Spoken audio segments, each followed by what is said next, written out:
Hello, my dear students. Welcome to this special session, one short lecture on your Unit 5, Language and Linguistics. तो मैंने आपको promise करा था कि जो लैंग्वेज एंड लिंग्विस्टिक्स का जो पूरा हमारे सारे यूनिट्स के वन शॉट लेक्चर्स मैं कवर करूंगी, तो उसी प्रॉमिस को फुलफिल करते हुए we are going to be talking about language and linguistics. So यही बात है कि पूरी वन शॉट लेक्चर रहेगी ये, like the other one shot lectures जो आपने अटेंड करे होंगे, आई एम श्योर, इससे पहले भी, right? So in the last class हमने non fiction writers which is a part of your unit 4, उन्हीं राइटर्स को हमने पिछले सेशन में डिस्कस करा था, right? All the writers right starting from your 16th century Elizabethan era से लेके एलिजाबेथन एरा से लेके लाइक फ्रांसिस बेकन से लेके हमने 20th century and 21st century तक जितने सारे की थियोरिस्ट्स हैं, नॉन फिक्शन राइटर्स हैं, जैसे in your 20th century we have Virginia Woolf, we have other novelists as well who were writing on non fiction. तो हमने Edmund Burke, right, John Locke जैसे और भी बहुत सारे philosophers, writers, Charles Lamb who is an essayist, right? We discussed about all of their key works because इसमें से chronology से भी आपके क्वेश्चंस आते हैं एंड जनरली भी कभी भी कुछ भी क्वेश्चन यहाँ से आ सकता है because unit 4 is important, right? Now moving on to language and linguistics. Now ये वाला जो यूनिट है इसने हमें सरप्राइज कर दिया था. This unit in December 2025, this particular unit was a part of the surprise. How did it surprise us? It surprised us because यहाँ से in-depth questions आने लग गए थे, in-depth questions आए थे and usually ये जो unit है, usually जहाँ जितने questions इसमें से आते हैं, expected होते हैं कि भैया 5 questions automatically, approximate 5 questions हम expect करके चलते हैं. But in December 2025, नेट वालों ने हमारे ऊपर इस यूनिट से कितने questions डाले थे बच्चों? 10 से अराउंड 14 क्वेश्चंस इस पर्टिकुलर यूनिट से हमारे सर पे अटक दिया गया था.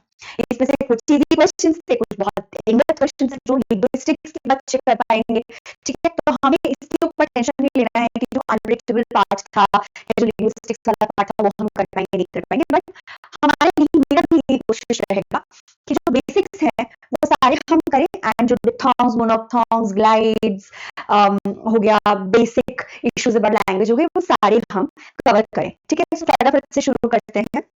This lecture will be somewhat around 1.5 to 2 hours. तो ये जो मैं पढ़ाती हूँ इसके क्लास नोट्स आपके लिए फ्री अवेलेबल है on PW application and our website. आपको छोटा सा काम करना है, you have to log in on PW and then आपको इस तरीके से फ्री बैचेस दिखाएंगे सब्जेक्ट वाइज. वहां पे हमें क्या करना है, हमें एनरोल नाउ पे क्लिक करना है. एनरोल नाउ पे जैसे ही क्लिक करेंगे आपको फ्री नोट्स, फ्री क्लासेस एक स्ट्रक्चर्ड तरीके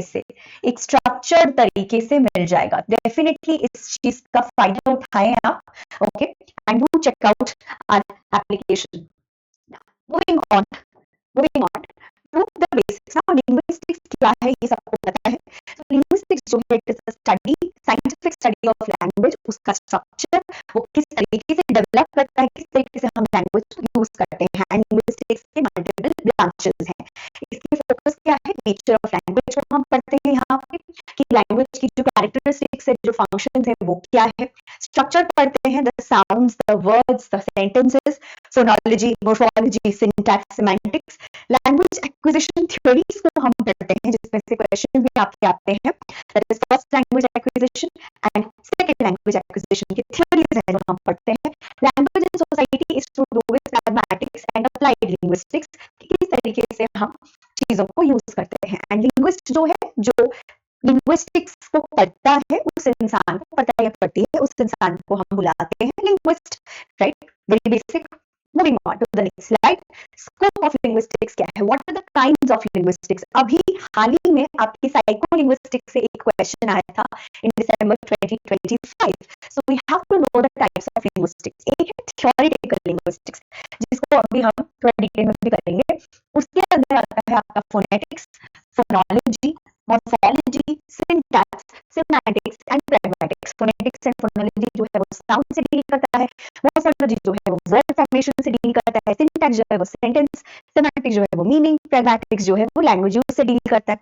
अप्लाइड लिंग्विस्टिक्स के अंदर क्या होता है कि लैंग्वेज टीचिंग मेथड्स में हम किस तरीके से लैंग्वेज को सिखाएं, what is the right method. बहुत लोगों ने बहुत सारी थ्योरीज दी है जिनको हम एक एक करके करेंगे। Translation also comes under it, lexicography with word को जो स्टडी करता है इंसान, जो वर्ड की एटिमोलॉजी को स्टडी करता है कि कहां से वो वर्ड निकल के आया है, the etymology of it, that is a lexicographer. So for example doctor Samuel Johnson जो थे, for example doctor Samuel Johnson जो थे वो एक लेक्सिकोग्राफर कहलाते थे, right. Doctor Samuel Johnson was a lexicographer. Now descriptive क्या है कि लैंग्वेज को यूज और इस्तेमाल कैसे किया जाता है। Descriptive is how language should be used, कि कैसे होना चाहिए। तो डिस्क्रिप्टिव के अंदर हमारे ग्रामर आ जाता है, ग्रामेटिकल जो रूल्स है, ठीक है, कि अरे तुम इनकरेक्ट इंग्लिश बोल रहे हो, राइट। तो ग्रामेटिकल रूल्स डिस्क्रिप्टिव के अंदर आती है। डिस्क्रिप्टिव के अंदर हम देखते हैं कि लैंग्वेज इन टाइम किस तरीके से यूज हो रहा है। अप्लाइड लिंग्विस्टिक्स के अंदर आपका सोशल लिंग्विस्टिक्स, साइको लिंग्विस्टिक्स भी आते हैं। नाउ व्हाट आर दे, थोड़ा डिटेल में देखेंगे। Now phonetics is physical sounds of the language. Okay, phonetics के अंदर जिस तरीके से साउंड, आवाज हमारी निकलती है, अलग अलग लैंग्वेजेस में अलग अलग तरीके से आवाज निकलेगी। तो ब, त, न, ढ, ड, ढ जो हिंदी में है उसके काउंटर पार्ट्स इंग्लिश में अलग तरीके से लिखे जाएंगे, राइट।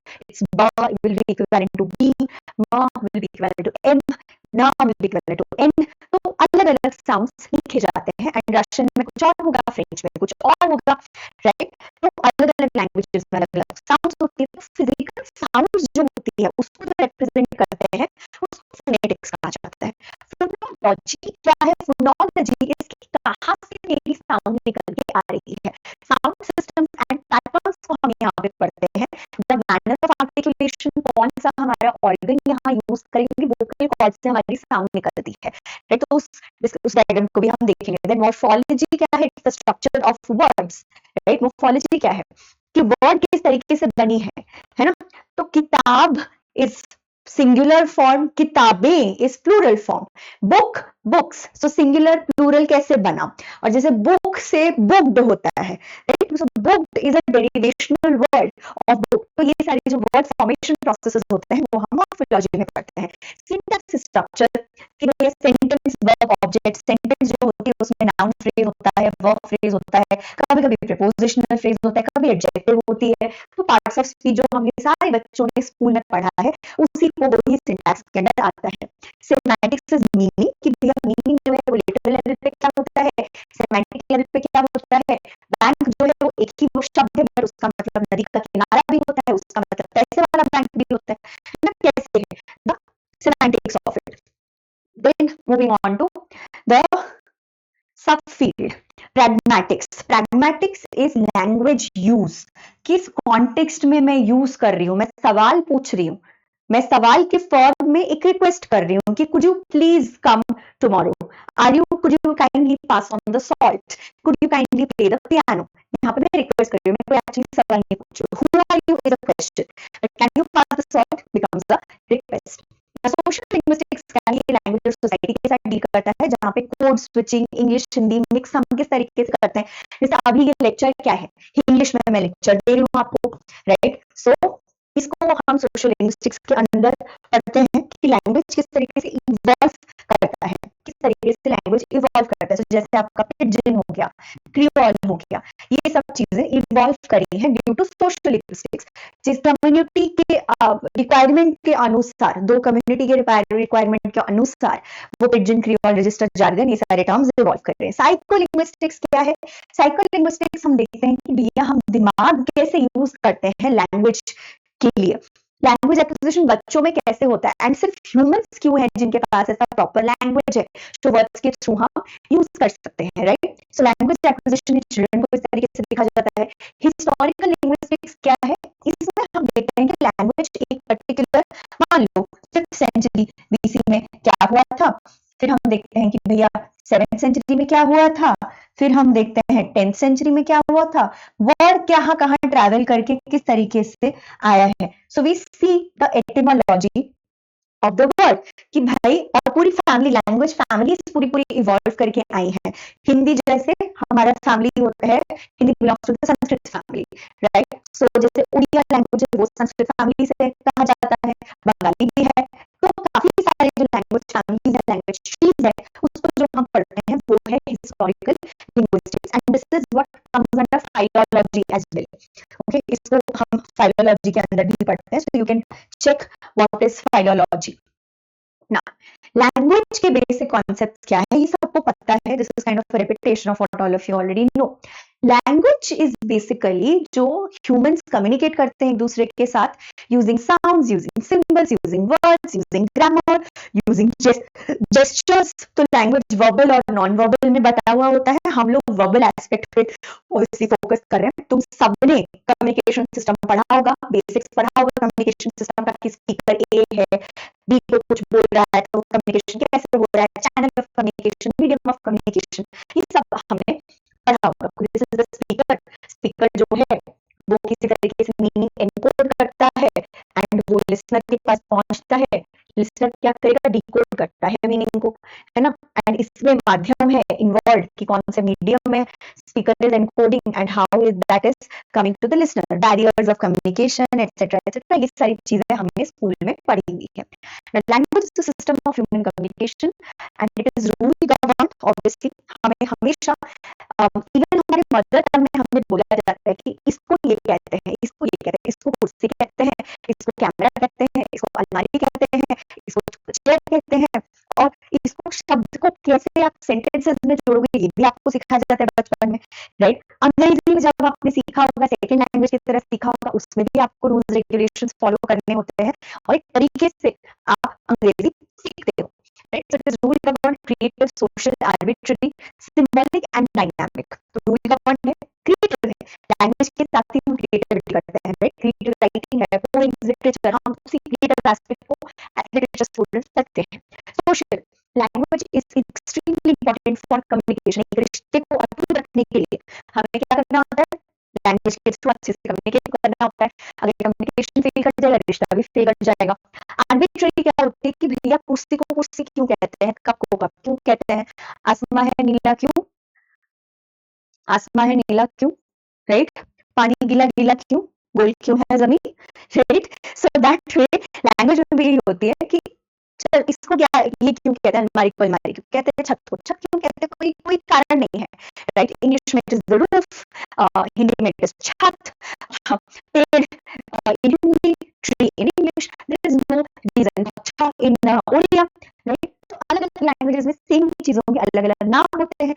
क्या किसी को नहीं पता, यूजर यही बोलता आ रहा है, उसी को हम सीखते जा रहे हैं और ये रूल्स को हम फॉलो करते जा रहे हैं, right. So it is arbitrary. इसका एक्सेप्शन है onomatopoeic words, but other than that it's arbitrary. Symbolic भी है. सिंबल्स के थ्रू हम समझते हैं कि भैया सफेद रंग जो है उसका मतलब है पीस, लाल रंग जो है इसका मतलब है डेंजर, ब्लू रंग जो है उसको सुकून के साथ जोड़ा जाता है. तो अलग अलग सिंबोलॉजीज हैं. फ्लैग्स की सिंबोलिज्म है. Traffic signal is a universal symbol. Red मतलब स्टॉप, ग्रीन मतलब गो, येलो मतलब स्लो डाउन. हर जगह पे सेम ही है, राइट. तो सिंबल्स है, डायनामिक है ना. ह्यूमन लैंग्वेज जो है वो ऑब्वियसली एनिमल कम्युनिकेशन से बहुत डिफर करता है. एनिमल्स का एक स्पेसिफिक सेट ऑफ कम्युनिकेशन होता है, एक स्पेसिफिक सेट ऑफ सिग्नल्स होता है जिसके थ्रू वो कम्युनिकेट करते हैं.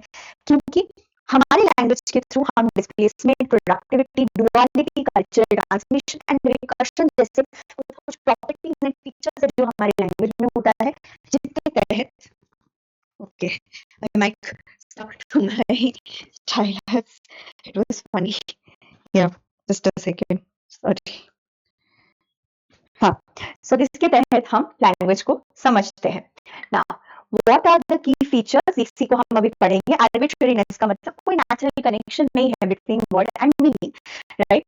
कि भाई जो कैट है उसको बिल्ली क्यों कहते हैं, है ना. जो कैट है उसको मियाओ क्यों कहते हैं, उसको मियाओ क्यों कहते हैं. I'm sorry, I'm very bad with drawing, okay? So please do not mind my drawing, whatever cat is this is. So cat is also called as billy. It is also I've forgotten Japanese में cat को क्या कहते हैं. But Odia में जैसे कहते हैं बुआ, ओके बुआ बिराड़ी, बी से बिराड़ी, बिराड़ी, ठीक है। तो कैट के इतने सारे नाम है, दिखता वो सेम ही है, ठीक है। तो कोई कनेक्शन नहीं है कि इसका नेचुरल तो कनेक्शन है कि बिल्ली को बिल्ली क्यों कहते हैं, कोई कनेक्शन है नहीं है। हाँ बट चिड़िया जब बोलती है, चिड़िया गाती है, क्यों बोलती है? क्योंकि उसका आवाज ऐसा है। नदी बहती हुई, बहती हुई नदी का बहना जो है, बहने का जो गबलिंग है, फॉर एग्जाम्पल गबल इज स्टिल आवाज, राइट। नाउ बिल्ली जो है वो इस तरीके से दिखती है, ठीक है। बिल्ली जो है ना वो इस तरीके से दिखती है ना। बिल्ली को बिल्ली क्यों कहते हैं? So this is my cat Simon, है ना। सोचो, सो वो मैं जब क्लास ले रही होती हूँ वो सोना पसंद करता है। सोचो सोचो, हाँ सॉरी मैंने तुम्हें बहुत गलत तरीके से प्रेजेंट करा है ऊपर, बट या now productivity creativity humans can create infinite sentences from limited rules। हमें रूल्स क्या दिखाया जाता है कि ये सेंटेंस को कैसे बनाओगे। the mouse was chased by the cat, right, or the cat was chasing the mouse, so cat की जगह dog was chasing the mouse, the dog was chasing the food। कुछ भी रिप्लेस कर सकते हो, so डिस्प्लेसमेंट के through वो आप इनफाइनाइट सेंटेंसेस बना सकते हो फ्रॉम लिमिटेड रूल्स। हमें बहुत सारे रूल्स याद ही रखने होते हैं, मान लो हमें 100 रूल्स 150 रूल्स याद रखने हैं, but infinite number of sentences उसके थ्रू हम बना सकते हैं। We can talk about past, future, imaginary, किसी भी तरीके से हम टाइम लैप्सेस कर सकते हैं। लिटरेचर में देख लो, कभी पास्ट, कभी प्रेजेंट, कभी फ्यूचर, किसी के बारे में भी कभी भी हम बात करते हैं, right. Now, duality of patterning, language works at sound level and meaning level। सुनाई एक लेवल पे देती है और उसका समझ एक अलग लेवल पे होता है, राइट। साउंड एंड मीनिंग दोनों डिपेंडेंट है ना। Cultural transmission, language is learn socially not biologically inherited. तो देखो ऐसा नहीं कि तुम पेट से सब कुछ सीख के आते हो, तुम्हारा जो एक्सपोजर होता है, तुम्हारे घर वाले जैसे तुम्हें सिखाएंगे इनिशियली। मदर टंग की अगर मैं बात करूं, ऑब्वियसली तुम अपने कल्चर, अपनी कम्युनिटी की भाषा सीखोगे ना, तुम्हारे घर में जिस तरीके का भाषा प्रयोग होता है वही सीखोगे। जब बच्चों से स्कूल में जो भाषा प्रयोग होगा वो सीखोगे, दोस्तों के बीच में आपस में जो भाषा प्रयोग होगा उसको सीखोगे, right? Recursiveness क्या है?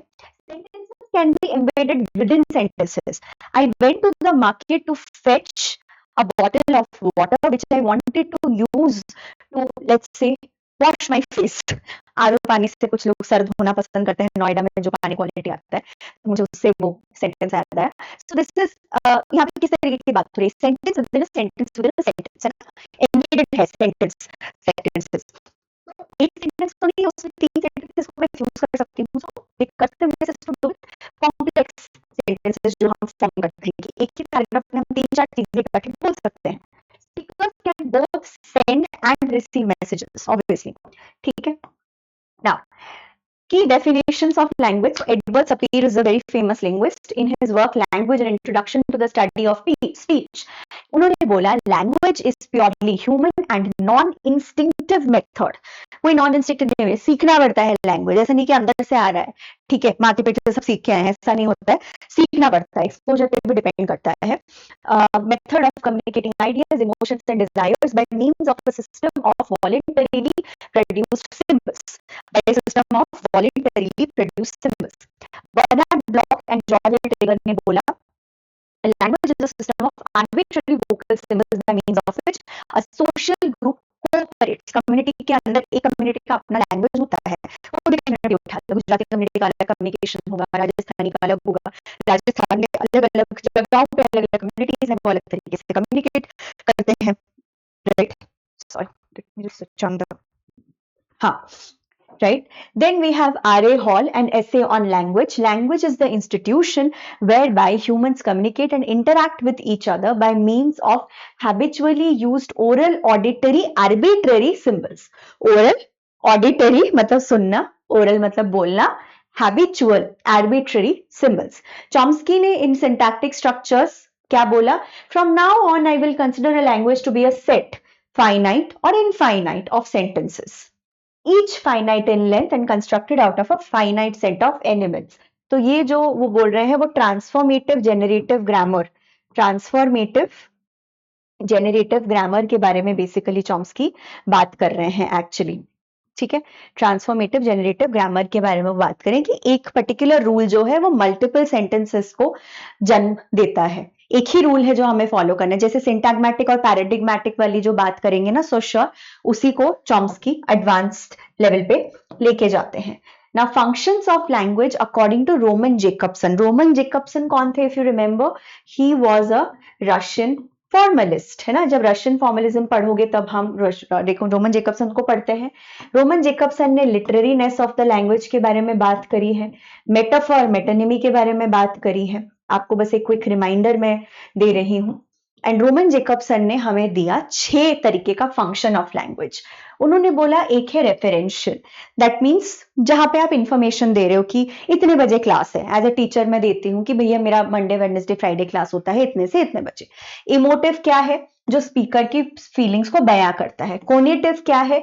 जो आप किसी तरीके से कमांड करो, डू योर होमवर्क, या can you please pass me the, can you please give me a glass of water, can you please give me a glass of water, right. ये हो गया आपका कोनेटिव।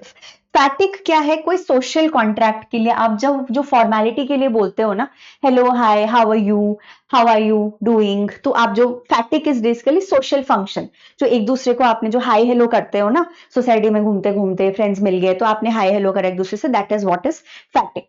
मेटालिंगुअल क्या है? लैंग्वेज के बारे में जब लैंग्वेज में बात करते हैं, तो जैसे linguistics is metalingual, okay. So for example linguistics is metalingual, क्योंकि हम लिंग्विस्टिक्स में लैंग्वेज के बारे में बात कर रहे हैं, ठीक है। पोएटिक क्या है? जो कि सबसे इंपॉर्टेंट फंक्शन है लैंग्वेज का। Form, style, rhythm and literary effect के लिए हम पोएटिक लैंग्वेज यूज करते हैं। And poetic according to him is the most important function of language, जिसके तहत क्रिएटिविटी होती है और क्रिएटिविटी आगे बढ़ती है ना। तो जैसे sender, the one who speaks. Emotive function मतलब कोई इमोशन है, कोई फीलिंग है, कोई एटीट्यूड है जो आप दर्शा रहे हो, ठीक है। इमोटिव इज आप feeling, I am not feeling too well, I feel very brave, I feel weak, I feel anxious, कुछ भी है, ठीक है ना। The receiver, the one who reads, attempts to influence, give a command or encourage action, ठीक है। the one who receives, actually the receiver conative function देता है कि आप किसी तरीके से इन्फ्लुएंस कर रहे हो कि do your homework, तुम जाके ये करके आओ। the message itself is poetic function, the context what is spoken about, preferential कि कोई इंफॉर्मेशन आप प्रोवाइड कर रहे हो, किसी तरीके का कमांड दे रहे हो, टाइम बता रहे हो। Code is basically the shared language, metalinguistic, है ना। कोई वर्ड को मैं एक्सप्लेन कर रही हूँ, जैसे डिक्शनरी जो है वो भी मेटालिंग्विस्टिक है, क्योंकि वहां पे लैंग्वेज के बारे में और वर्ड्स के बारे में ही बात हो रही है ना। Dictionary for example, that is also like that. Now इसमें शायद फैटिक मिसिंग है, everything else I have covered, इसमें फैटिक मिसिंग है। Now moving on to Ferdinand de Saussure. Saussure के बारे में सबको पता है, कोर्स इन जनरल लिंग्विस्टिक्स के बारे में सबको पता है। फटाफट से कमेंट सेक्शन में बताओ, who are the students who compiled his lectures, कौन से इनके स्टूडेंट्स थे जिन्होंने इनके लेक्चर्स को कंपाइल करा था। एंड लैंग्वेज को उन्होंने एक सिस्टम ऑफ साइंस की तरह पढ़ा, SIGNS, not your signature, not science, but science की तरह पढ़ाना। ये साइंस क्या है वो उसको एक्सप्लेन करेंगे, right. And he is also called as the father of modern linguistics along with Chomsky. इनको फादर ऑफ लिंग्विस्टिक्स भी, स्ट्रक्चरल लिंग्विस्टिक्स भी कहा जाता है, चॉम्स्की को फादर ऑफ मॉडर्न लिंग्विस्टिक्स भी कहा जाता है। दोनों को वो किताब मिला हुआ है, तो do not gate confused about it. Now sine को वो डिफाइन करते हैं एज सिग्निफायर प्लस सिग्निफाइड। ये सबको पता होगा ऑलरेडी, सिग्निफायर एंड सिग्निफाइड में उन्होंने डिवीजन करा, विभाजन करा। सिग्निफायर क्या है? जो साउंड है, okay. So my favourite example again, cat, okay. Signifier is the cat, K-A-T, cat. Cat में के वाला प्रोनाउंसिएशन आता है, फोनेटिक्स में हम देखते हैं क वाला प्रोनाउंसिएशन है, cat, right. It signifies the image. Now, signifier, sound, image, form and concept or meaning is signified. कि what does that sound stand for? It stands for a billy, right? Now, word rose, sound pattern and signified क्या है? फूल। रोज से तुम्हारे दिमाग में आएगी, रोज bouquet आ सकता है दिमाग में, एक पर्टिकुलर रोज का कोई शेप आ सकता है, कुछ भी आ सकता है, but rose stands for rose. Now arbitrariness क्या है? There is no natural link between the signifier and signified. इसका एक्सेप्शन है, as I have already told you, onomatopoeic words. Onomatopoeic words are examples. जो बज, हिस, जो sound के base पे sounds होती है वो एक्सेप्शन होती है ना। लैंग क्या है? लैंग और परोल पे हमेशा क्वेश्चन बहुत बार हमें देखने को मिल जाता है। Langue is the abstract system of language shared by a community. जो आप पैदा होने के बाद आपको एक्सपोजर मिलता है, जो आपके माँ बाप आपको सिखा रहे हैं, दैट इज लैंग। आपके दिमाग में है कि मुझे इस तरीके से इस चीज को ये बोलना है, मुझे इस तरीके से बोलना है, ये मैं गलत बोल रही हूं, right? That is langue. Parole क्या है? आप जिस तरीके से उस भाषा को यूज कर रहे हो अपने इमोशंस को बयां करने के लिए, अपने डिमांड करने के लिए, हर किसी का इंडिविजुअल स्पीच अटेरेंस होता है which is called as langue. Okay, so this is langue. Language structure, linguistic rules and conventions, and codified knowledge. Codified knowledge मतलब knowledge that is passed down to us. Knowledge that is passed down to us, right? That is passed down to us. Now, parole क्या है? Individual speech, speaker and moment of utterance. जब आप एक particular point of time पे use करो, सो मेरे दिमाग में परोल है ना, मेरे दिमाग में लैंग है, सॉरी मेरे दिमाग में लैंग है, उस लैंग से मैं परोल कर पा रही हूं, लैंग के वजह से मैं parole is possible. My individual speech will not be possible अगर मुझे लैंग का आइडिया नहीं होगा, मुझे अगर कम्युनिटी ने सही सिखाया है, या मैंने अंग्रेजी नहीं सीखी होती, मुझे हिंदी नहीं पता होता, तो मेरे परोल पॉसिबल नहीं होता ना। सिंक्रोनिक एंड डायक्रॉनिक, अगेन उन्होंने सिंक्रोनिक स्टडी के लिए वो बहुत ज्यादा फेमस है। Synchronic is study of language eight one point in time is synchronic study. Diachronic is study of language across history. Okay, diachronic is study of language across history. Then we have syntagmatic relation, linear relation between words in a sentence, and paradigmatic, choice-based relation. Now, syntagmatic, paradigmatic क्या है? So, syntagmatic is the linear axis, horizontal axis. Paradigmatic is basically the vertical axis. So, for example, जो मैं आपको बता रही थी, the girl fell, sorry, the girl fell asleep. ठीक है, ये हो गया आपका सिंटैग्मेटिक। एक सेंटेंस स्ट्रक्चर है कि भाई मैंने आर्टिकल यूज करा, मैंने नाउन यूज करा, मैंने वर्ब यूज करा एंड फिर मैंने नाउन यूज करा, right? But paradigmatic is basically choice and replacement. So paradigmatic axis के through we have the choice of replacing the particular words. So this is the linear structure.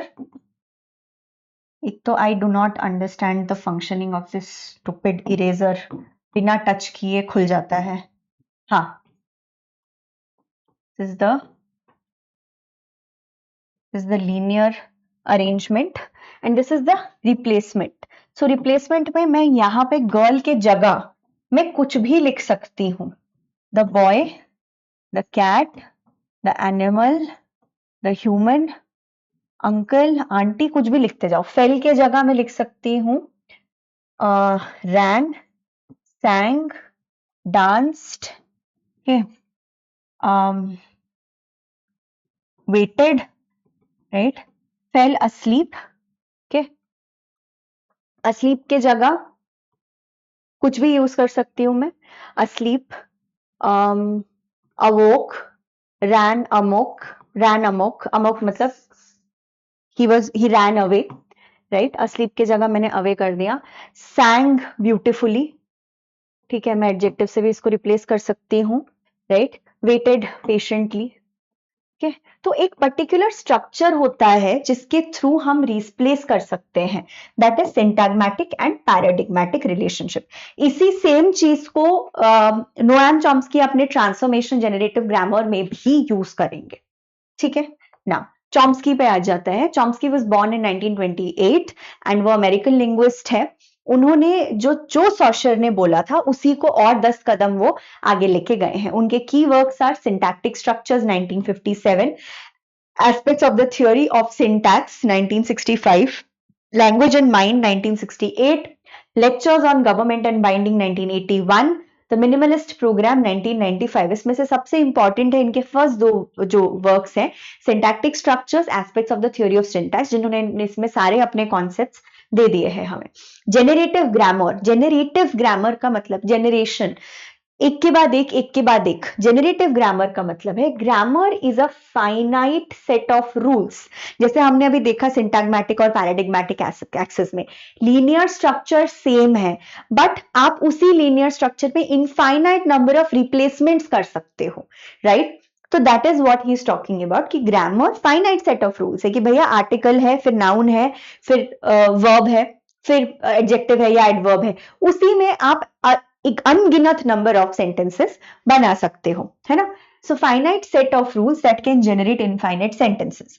Competence and performance क्या है? Competence is basically speaker's knowledge of language, very much like langue, उन्होंने langue को competence बुलाया।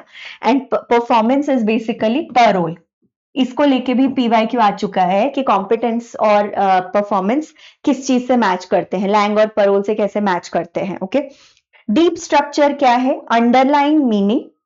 Surface structure है जिस तरीके से मैं बोलती हूं। सो जैसे the cat chase the mouse, surface structure है कैट चेज द माउस, मैंने बोला ऐसे, अरे the cat was chasing the mouse. इसका डीप स्ट्रक्चर क्या मतलब है? इसके डीप स्ट्रक्चर में मतलब यही निकल के आ रहा है ना। सरफेस में मैं जैसे भी बोलूं कि अरे बिल्ली वो चूहे के पीछे पड़ी हुई थी, अरे वो चूहा बिल्ली, चूहा बेचारा मरने वाला है बिल्ली के हाथों, मैं 4-5 तरीकों से बोल सकती हूँ वो सेंटेंस, पर उसका जो तात्पर्य है, उसका जो क्रक्स है, उसका जो मतलब है वो सेम ही रह रहा है ना, कि भैया चूहे के पीछे बिल्ली पड़ गई थी या बिल्ली चूहे के पीछे भाग रही थी, है ना? समझ रहे हो? सो डीप स्ट्रक्चर क्या है? The underlying meanings remains the same, surface structure चाहे चेंज हो जाए, एक्टिव से पैसिव वॉइस हो सकता है। So for example I am going to attend the meeting, the meeting is going to be attended by me. दोनों का meaning, surface structure अलग है, डीप स्ट्रक्चर सेम है कि भैया मैं मीटिंग जाऊंगी, मीटिंग अटेंड करने जाऊंगी। That is what it is. Deep structure और सरफेस स्ट्रक्चर इतना सिंपल है, इतना सरल है समझना। तो आप इसको देख सकते हो। इसको थोड़ा मैं जूम कर देती हूँ आप लोगों के लिए ताकि आप बेटर तरीके से देख पाओ, ठीक है? सो सरफेस स्ट्रक्चर और डीप स्ट्रक्चर को आइसबर्ग के एग्जांपल के थ्रू हम समझ सकते हैं। सरफेस स्ट्रक्चर क्या है? The actual words and phrases we speak और write. So cat chase the mouse was chased by the cat, was the mouse chased by the cat, it was the cat that chased the mouse, ठीक है? Fundamental distinction is between competence and performance। and deep structure क्या है? the underlying abstract structure in the mind, underlying abstract structure in the mind। Sorry इसको मैंने हिला दिया, एक second. हाँ, तो ये क्या है? Who did what to whom? Cat है, माउस है ना? इस तरीके से हमें ऑर्गेनाइज करना है और इस तरीके से हमारे दिमाग में चल रहा है, हम समझेंगे उसका मीनिंग, उसका तात्पर्य सेम ही रहता है, ठीक है? तात्पर्य सेम नहीं होता है। So different surface structures can express the same deep structure, ठीक है? सेम चीज को मैं 5 तरीके से मैं बोल सकती हूँ, जैसे हमारे जो थियरिस्ट हैं वो यही करते हैं, सेम चीज को 5 अलग अलग तरीके से वो लोग बोलते हैं। Let me just switch on the AC, तब से मैं ना गर्मी में पढ़ा रही थी। हाँ, ठीक है। Now cat is the agent, chase is the action, mouse is the patient. Subject verb object, right? Subject verb object वाला जो ऑर्डर है वो सेम ही रहता है। Now moving on, transformational grammar का मतलब यही है, रूल्स जो है वो डीप स्ट्रक्चर को ट्रांसफॉर्म करते हैं। मतलब फॉर एग्जाम्पल कि यहाँ पे जैसे सब्जेक्ट वर्ब ऑब्जेक्ट है, यहाँ पे ऑब्जेक्ट वर्ब सब्जेक्ट है, तो स्ट्रक्चर चेंज हो गया grammatically, but the meaning remains the same, ठीक है? Rules transform deep structure into surface structure. And universal grammar क्या होती है? उनके हिसाब से चॉम्स्की जो है वो बिलीव करते हैं कि हम लोग किसी तरीके का एक लैंग्वेज एक्विजिशन डिवाइस, मतलब हमारे दिमाग में एक कुछ है biologically, our mind has some kind of innate capability, inborn, कि we are born with it, कि हम लैंग्वेज को अब्सॉर्ब कर पाते हैं और सीख पाते हैं। सो उनका ये मानना था कि humans are born with innate some kind of linguistic principles, क्योंकि that is what differentiates us from animals. जो एनिमल्स नहीं कर पाते वो ह्यूमंस कर पाते हैं, इसी वजह से। इनेट mental capacity for language learning, language acquisition device LAD का उन्होंने कॉन्सेप्ट दिया, जिसके तहत उन्होंने बोला कि भाई कुछ एक इंटरनल कैपेसिटी है हम में, there is some kind of internal inborn capacity which humans are only born with, जिसके तहत वो लैंग्वेज इतनी जल्दी, इतने बचपन के स्टेज में इतनी complex languages, words, sentence making हम सीख पाते हैं। वो पॉसिबल है बिकॉज ऑफ द लैड और the language acquisition device. Now ये होती है ट्रांसफॉर्मेशनल ग्रामर। इसको भी मैं थोड़ा सा आप लोगों के लिए जूम कर देती हूँ, फिर आपको समझ नहीं आएगा। Yes, so our minds have rules, है ना, रूल्स जो हम सीखते हैं बचपन में, स्कूल में जो हमने रूल्स सीखा है, उसी उसी रूल्स से इनफाइनाइट सेंटेंसेस जनरेट हो सकती है ना, इनफाइनाइट अनगिनत नंबर ऑफ सेंटेंसेस मैं जनरेट कर सकती हूँ। Who are you, what are you doing here, who are you going to talk to, where are you going, what are you doing, question वाला फॉर्मेट, अनगिनत नंबर ऑफ क्वेश्चंस पूछा जा सकता है राइट। तो वही बात हो रही है। तो बेसिक कॉन्सेप्चुअल स्ट्रक्चर है कैट चेज द माउस, ठीक है। Grammatical rules operate on the deep structure, तो the cat chased the mouse was chased by the cat, कुछ भी हो सकता है, ठीक है। ये ट्रांसफॉर्मेशन होती है, डीप स्ट्रक्चर होती है, मेरे दिमाग में कुछ है जो मुझे बोलना है, मैं रूल्स अप्लाई करती हूँ और उसको मैं बोलती हूँ, ठीक है। वो सेम चीज को मैं अलग अलग तरीके से बोल सकती हूँ, राइट। एंड ओ सॉरी हाँ, explains how we can produce and understand infinitely many sentences। Productivity और क्रिएटिविटी दिखाती है ये लैंग्वेज की, जो खूबसूरती है वो दिखाती है कि एक रूल और अनेक result, right, connects meaning with expression and foundation of modern linguistics and language theory. Now moving on to Chomsky versus Skinner, इसके ऊपर भी एक आधा बार क्वेश्चन आ चुका है पीवाईक्यूज में। बीएफ स्किनर जो थे, his full name was Bernard Frederick Skinner, born in 1904। वो अमेरिकन साइकोलॉजिस्ट थे, ठीक है, and he was a behavioural psychologist, मतलब वो बिहेवियर को स्टडी करते थे, बच्चों के, अपने पेशेंट्स के बिहेवियर को स्टडी करते थे, एंड फिर वहां से वो चीजें अपना कंक्लूजन ड्रॉ करते थे। So he was an author, inventor and social philosopher. So उन्होंने बोला कि भाई, उनका एक बुक आया था 1957 में कॉल्ड एज वर्बल बिहेवियर, जहां पे उन्होंने बिहेवियरिज्म का थ्योरी, देखो बिहेवियर जो है बहुत सारी चीजों के ऊपर डिपेंड करता है। सो फॉर एग्जाम्पल, हम बच्चे को देखते हैं, उसकी बिहेवियर को देखते हैं, हम बोलते हैं कि भाई इसके पेरेंट्स ने डिसाइड करा होगा, इसके स्कूल में क्या हो रहा है इसको देखो, कि बिहेवियर बहुत सारी जगहों से बच्चा पिकअप करता है, राइट। कोई भी बच्चा हो, बच्ची हो, बच्चे जो है वो कहीं से भी बिहेवियर पिकअप कर सकते हैं। सो उन्होंने लैंग्वेज पे बिहेवियर लागू करा कि भाई लैंग्वेज भी जो है वो बिहेवियर से अफेक्ट होता है।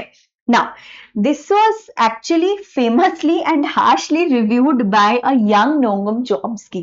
चॉम्स्की ने इनकी थ्योरी की धज्जियां उड़ा दी। उन्होंने बोला कि आप क्या बकवास कर रहे हैं, आप कह रहे हैं कि लैंग्वेज जो है वो सिर्फ और सिर्फ बिहेवियर से और एक्सपोजर से डिसाइड होता है, आप सरासर गलत कह रहे हैं। लैंग्वेज जो है वो लैंग्वेज एक्विजिशन डिवाइस होती है, वो इननेट कैपेसिटी होती है। सो ये जो डिबेट है ना, नेचर वर्सेस नर्चर, ये सबको पता होगा। बोलते हैं अरे that person is born with the talent. अरे भाई, बॉर्न विद द टैलेंट ठीक है, बट अगर उस टैलेंट को प्लेटफॉर्म नहीं मिला, उस टैलेंट को प्रैक्टिस नहीं मिला, तो वो टैलेंट का क्या करना है, अचार डालना है टैलेंट का, है ना। तो इनेटिज्म वर्सेस स्किल्स, कि आप कुछ जो आपको नहीं आता है क्या वो सीख सकते हो, अगर आपके पास इनबॉर्न टैलेंट नहीं है। Are you born to be a teacher? Was I born to be a teacher? No, I don't think so. Okay, I honed my skills, I got to know about it बहुत later, बहुत बाद में, कि हाँ I can be a good teacher, वो बाद में पता चला। बट या, सो उन्होंने बोला कि भाई बिहेवियर जो है उसी से डिटरमाइन होती है, सोशल कंडीशनिंग से डिटरमाइन होती है, एक्सपोजर से डिटरमाइन होती है। And this critique is seen as a key moment, है ना, in a shift from behaviourism to cognitive science. Chomsky ने बोला इनको काउंटर करते हुए कि language can not be explained only by imitation. Children create sentences they have never heard. तो अगर तुम कह रहे हो कि बच्चे सब कुछ देख के सुन के ही सीखते हैं, उनको सिखाया जाता है, तो बच्चे अपने आप कैसे रूल्स वगैरह सीख लेते हैं, अपने आप सेंटेंसेस कैसे बनाने लग जाते हैं, अपने आप वर्ड्स वो लोग जोड़ने लग जाते हैं। तो आप कैसे कह रहे हैं कि पूरा पूरा बिहेवियरिज्म है, ठीक है। तो that is what the debate is. And इसको लेके बहुत सारे ऐसे क्रिटिक्स है जिन्होंने बोला बैलेंस होना जरूरी है, कि हाँ may be there is some internal device, but at the same time exposure also matters, ठीक है। एक्सपोजर के बिना वैसे भी आप अच्छे से नहीं कर पाओगे। नाउ फोनेटिक्स एंड फोनोलॉजी को फटाफट से कर लेते हैं। Phonetics, I have already told you, study of speech sounds as physical units. Phonology जो है उसमें हम जिस तरीके से आवाज दिखाई देती है, यूनिट्स को वहां पे हम पढ़ते हैं। Now phonetics has 3 branches. Articulatory phonetics, कहां से हो रहा है, अकूस्टिक, कैसे सुन रहे हो, acoustic is sorry sound waves, acoustics is basically sound waves, and auditory is basically आप कैसे सुन रहे हो, How is your hearing mechanism working? Articulatory, acoustic and auditory phonetics. ठीक है, 3 तरीके के phonetics हैं. Now, just a second.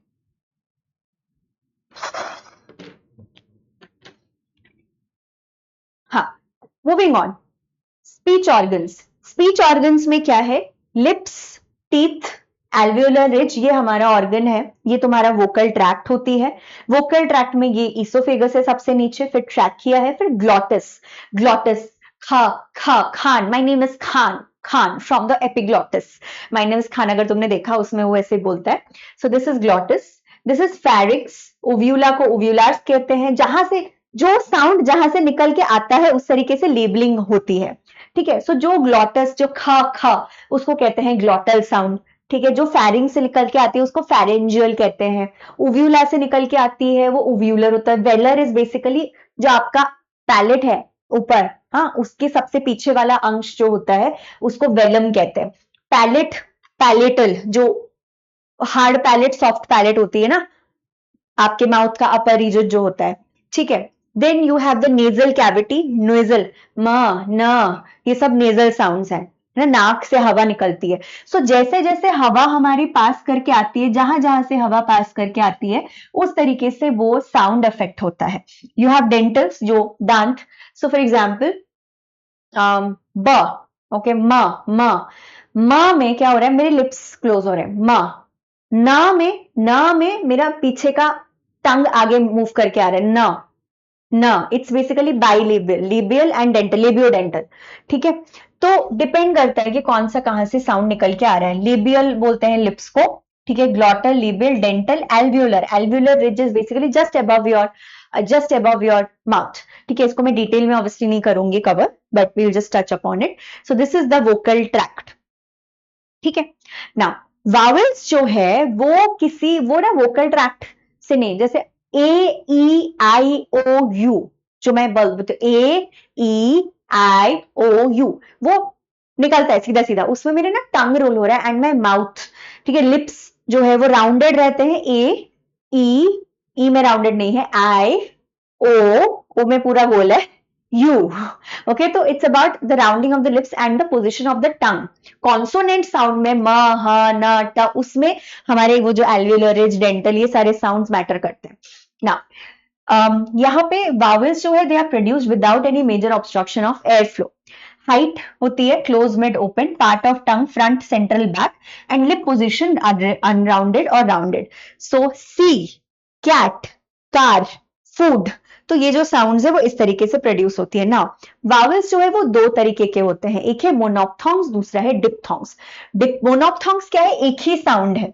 लिखे चाहे भी किस तरीके से भी तुम लिखो. ट्री में 2 ई है, लेटर्स 2 ई है, बट उसका साउंड है आई डॉट. ट्री, तुमको लग रहा है सिंगल आई का साउंड आ रहा है. शिप का जो आई है, ट्री का जो आई साउंड है वो अलग अलग है, तो वो अलग अलग तरीके से रिप्रेजेंट होता है. लुक, शूट, दोनों देखो ओ है. It has nothing to do with letter, it is to do with pronunciation, right. ऊ, look, shoot, shoe, look, shoot, right. Bed, the, word, horse, ये सब मोनोप्थॉन्ग्स है. यहाँ पे सिंगल वावल साउंड है. नाउ ईयर, 2 वावल साउंड्स आ रहे हैं क्लियरली. ई और अ दोनों साउंड, ई नहीं, आई और अ दोनों साउंड्स क्लियरली आ रहे हैं. ठीक है. से न. Okay, sorry, I just kind of thought of that song. I really like that song. Say, then tall, then boy, phone, phone. Okay, O और E sound इकट्ठे आ रहा है, right? Are you going to phone me? Are you going to phone me? Give me a phone. Give me a call. Give me your phone. Now how? Ow. O और U. Okay. Buy. A और I sound आ रहा है. Air. A और I again in a different way. Air is like E का sound ज्यादा आ रहा है. So diphthongs is 2 sounds and monophthongs is 1 sound. So English में there are how many diphthongs and how many monophthongs? Anyone who can tell me how many monophthongs and how many diphthongs?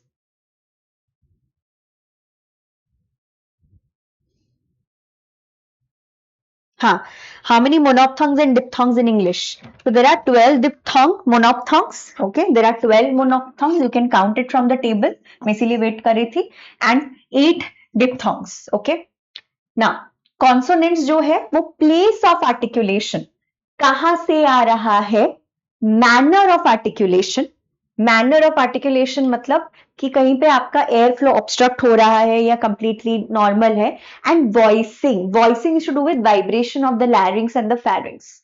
जो म न ट ड हर जगह पे vibration हो रहा है, बट स में वाइब्रेशन नहीं है. Voiced and voiceless. Okay, voicing में क्या होती है? वॉइस्ड एंड वॉइसलेस होती है साउंड्स. ठीक है, वॉइस्ड एंड वॉइसलेस. ना प्लेस ऑफ आर्टिकुलेशन बाइलेबल मतलब दोनों लिप्स, प ब म. P pit, bat, mat. Labiodental, fight, vine. के लेबियो मतलब मेरे लिप्स और दांत दोनों यूज हो रहे हैं. डेंटल इज जो थिंग, ये थिंग के लिए होती है. Think, thought. के alveolar is tide, dine, straight, zine, not, light. Palato alveolar is ship. This is basically sh. Okay, ship. Then velar, then glottal. These are the different place of articulation. कहाँ से आ रहा है? Manner का मतलब है plosive. Plosive मतलब आपका जो air है वो बंद हो रहा है, वो रुक रहा है प्रॉपर. प आप प्रॉपर रुक रहे हो फिर उसको पूरा खोल रहे हो मुंह को. प. Fricative is थोड़ा सा कहीं पे obstruction of airflow है. ट. Size कहीं पे थोड़ा सा अंदर एयर रुक रहा है. Affricate is basically थोड़ा सा रुक रहा है, थोड़ा सा खुल रहा है. Nasal is म. Lateral is पूरा open. Approximate I have forgotten very honestly. Approximate एक बार चेक कर लेना. Right. तो approximate में I think the airflow is barely stopping. It's almost like a vowel sound. ठीक है ना. ग्लाइड्स के ऊपर एक बार अभी 2025 में दिसंबर में सवाल आया था. Produced with the tongue in motion or gliding to or from the position of a vowel, like they are almost vowel sounds. Glides क्या है? They are called as semi vowels or approximants. As I said, approximants में बिल्कुल less airflow होता है. That is what I was forgetting. So for example, yes, you come here. So जैसे मैं बोल रही हूँ you, तो उसमें ना आवाज कहीं रुक रही. It's almost like it's y, but it's almost like you like O U की तरफ वो जा रहा है, तो सेमी वावल है. तो इसी के ऊपर क्वेश्चन आया था कि अगर एक ग्लाइड जो है, if it is distinct enough to be heard, question यही था, if a glide is distinct enough to be heard, if a glide is distinct enough to be heard, what is it called?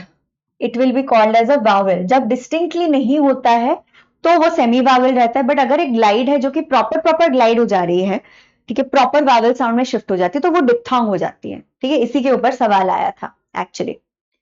Now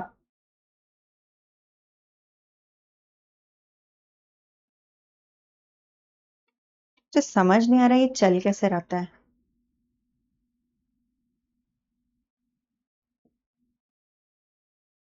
anyway, phonology के अंदर as I said study of sound patterns in a particular language है ना. एंड उसके अंदर आते हैं phonemes. Phonemes are the smallest sound unit that changes meaning.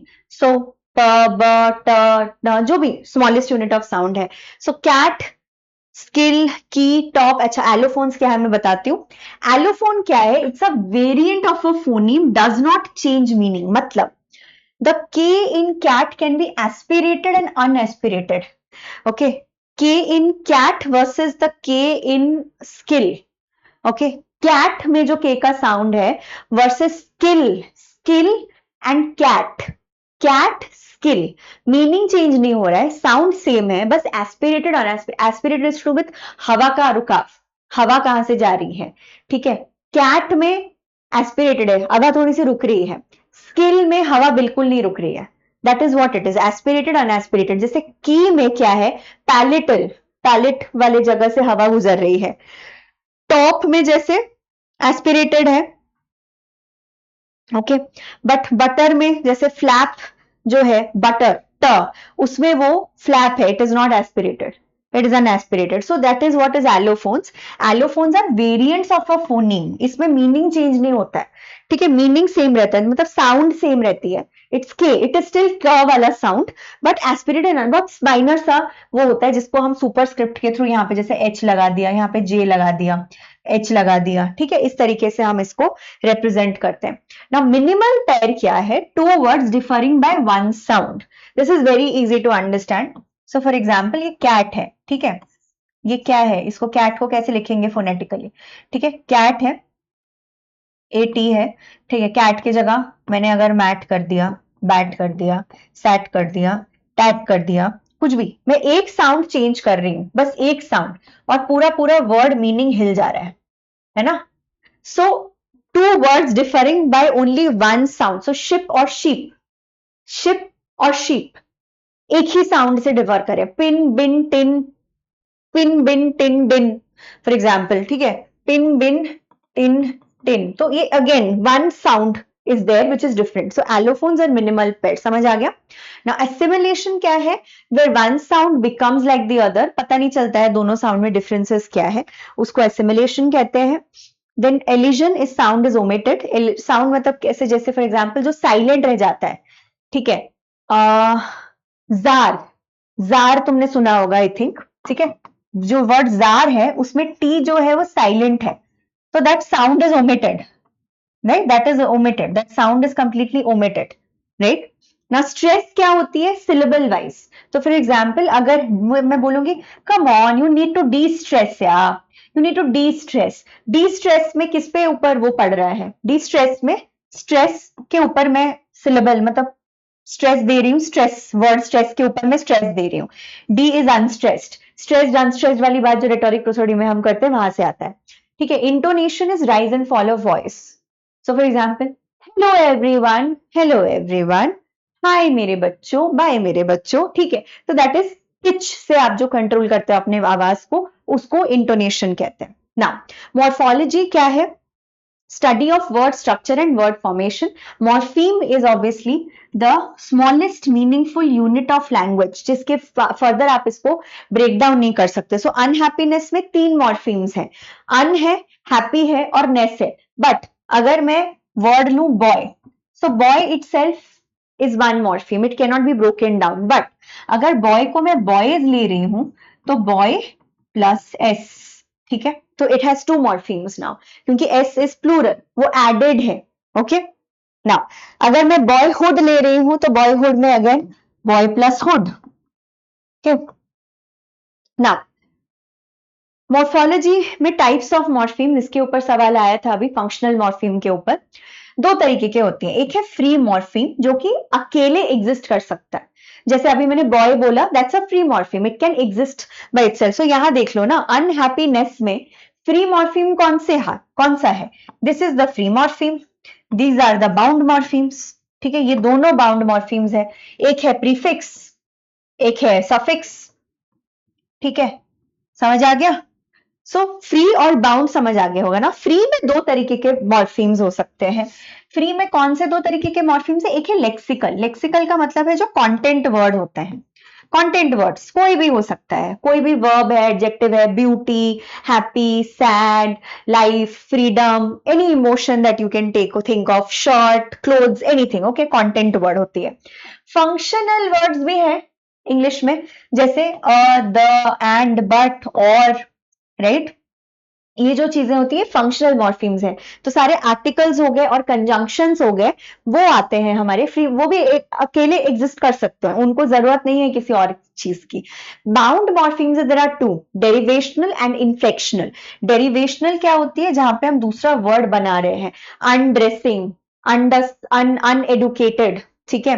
सो री apply, right, quickly, playfully, reapply. Inflections क्या होती है? डेरिवेशन में क्या होती है? वर्ड कैटेगरी चेंज हो जाती है, वर्ड का मीनिंग भी चेंज हो जाता है, वर्ड की कैटेगरी चेंज होता है. डेरिवेशन में उसका वर्ड का कैटेगरी चेंज नहीं होती है.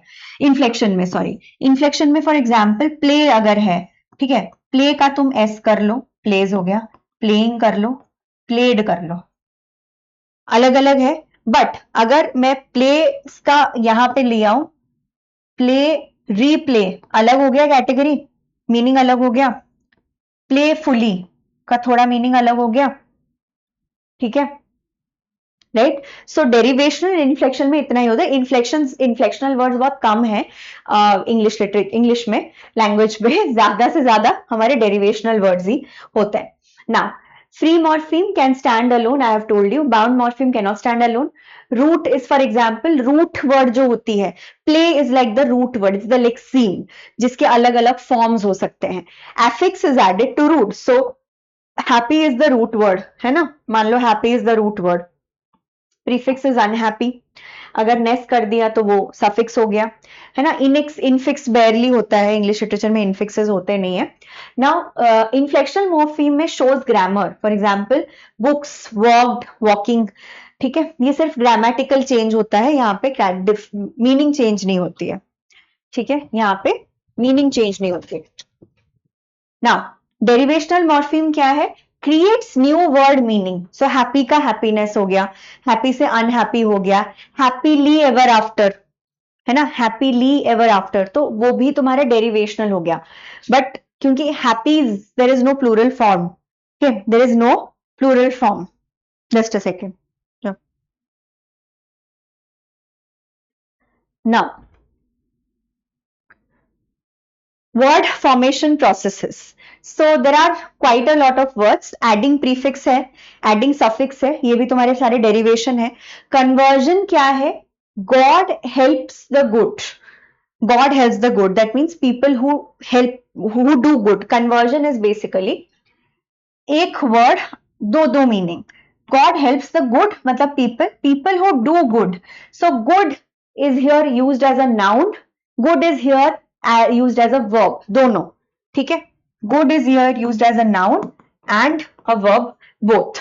कंपाउंडिंग तुमको पता है, जहां पे हम चीजों को मिक्स करते हैं। सो टेक्स्ट प्लस बुक से टेक्स्ट बुक आया, सनफ्लावर आया, ब्लैक बोर्ड आया, ठीक है, white board, black board, okay, clown fish, okay, this is all compounding words, जहां पे दो वर्ड्स को मिक्स करके कुछ और वर्ड हम बना रहे हैं।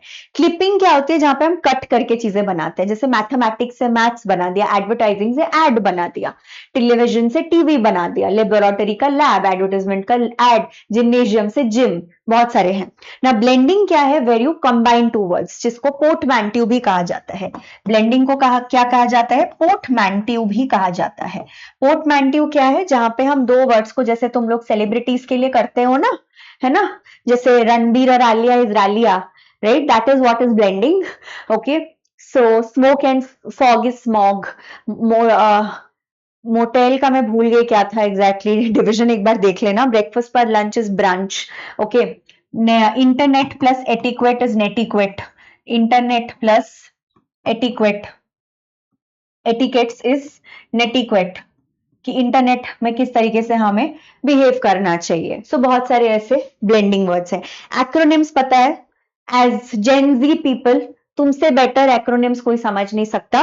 तुमको कोटि कोटि प्रणाम भाई, मुझे याद नहीं रहते आधे चीजें। ROFL बहुत मुश्किल से सीखा था मैंने, ASAP, बाय द वे से लेके बहुत सारी चीजें हैं, मैं बहुत ओल्ड हूं इस मामले में। तुम अपना एक्रोनिम्स खुद ही फिल कर लेना।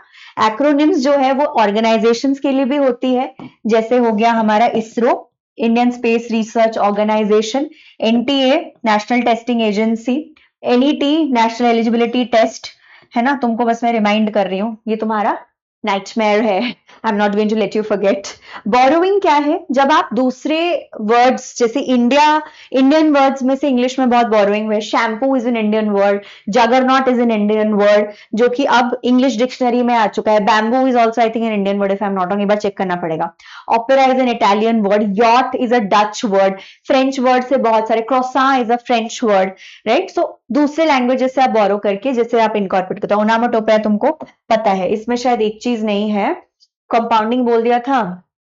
सो email to email, now clipping बता दिया था, ब्लेंडिंग बता दिया था, बैक फॉर्मेशन नहीं बताया मैंने। सो एडिटर से एडिट जो होती है वो बैक फॉर्मेशन है, लाइक मेजर उससे आप एक छोटा वो निकाल रहे हो, ठीक है। Coinage is new word creation, जिसको नियोलॉजिज्म भी कहा जाता है, it is also called as neologism. Reduplication is जब आप रिपीट करते हो, bye bye, chit chat, okay.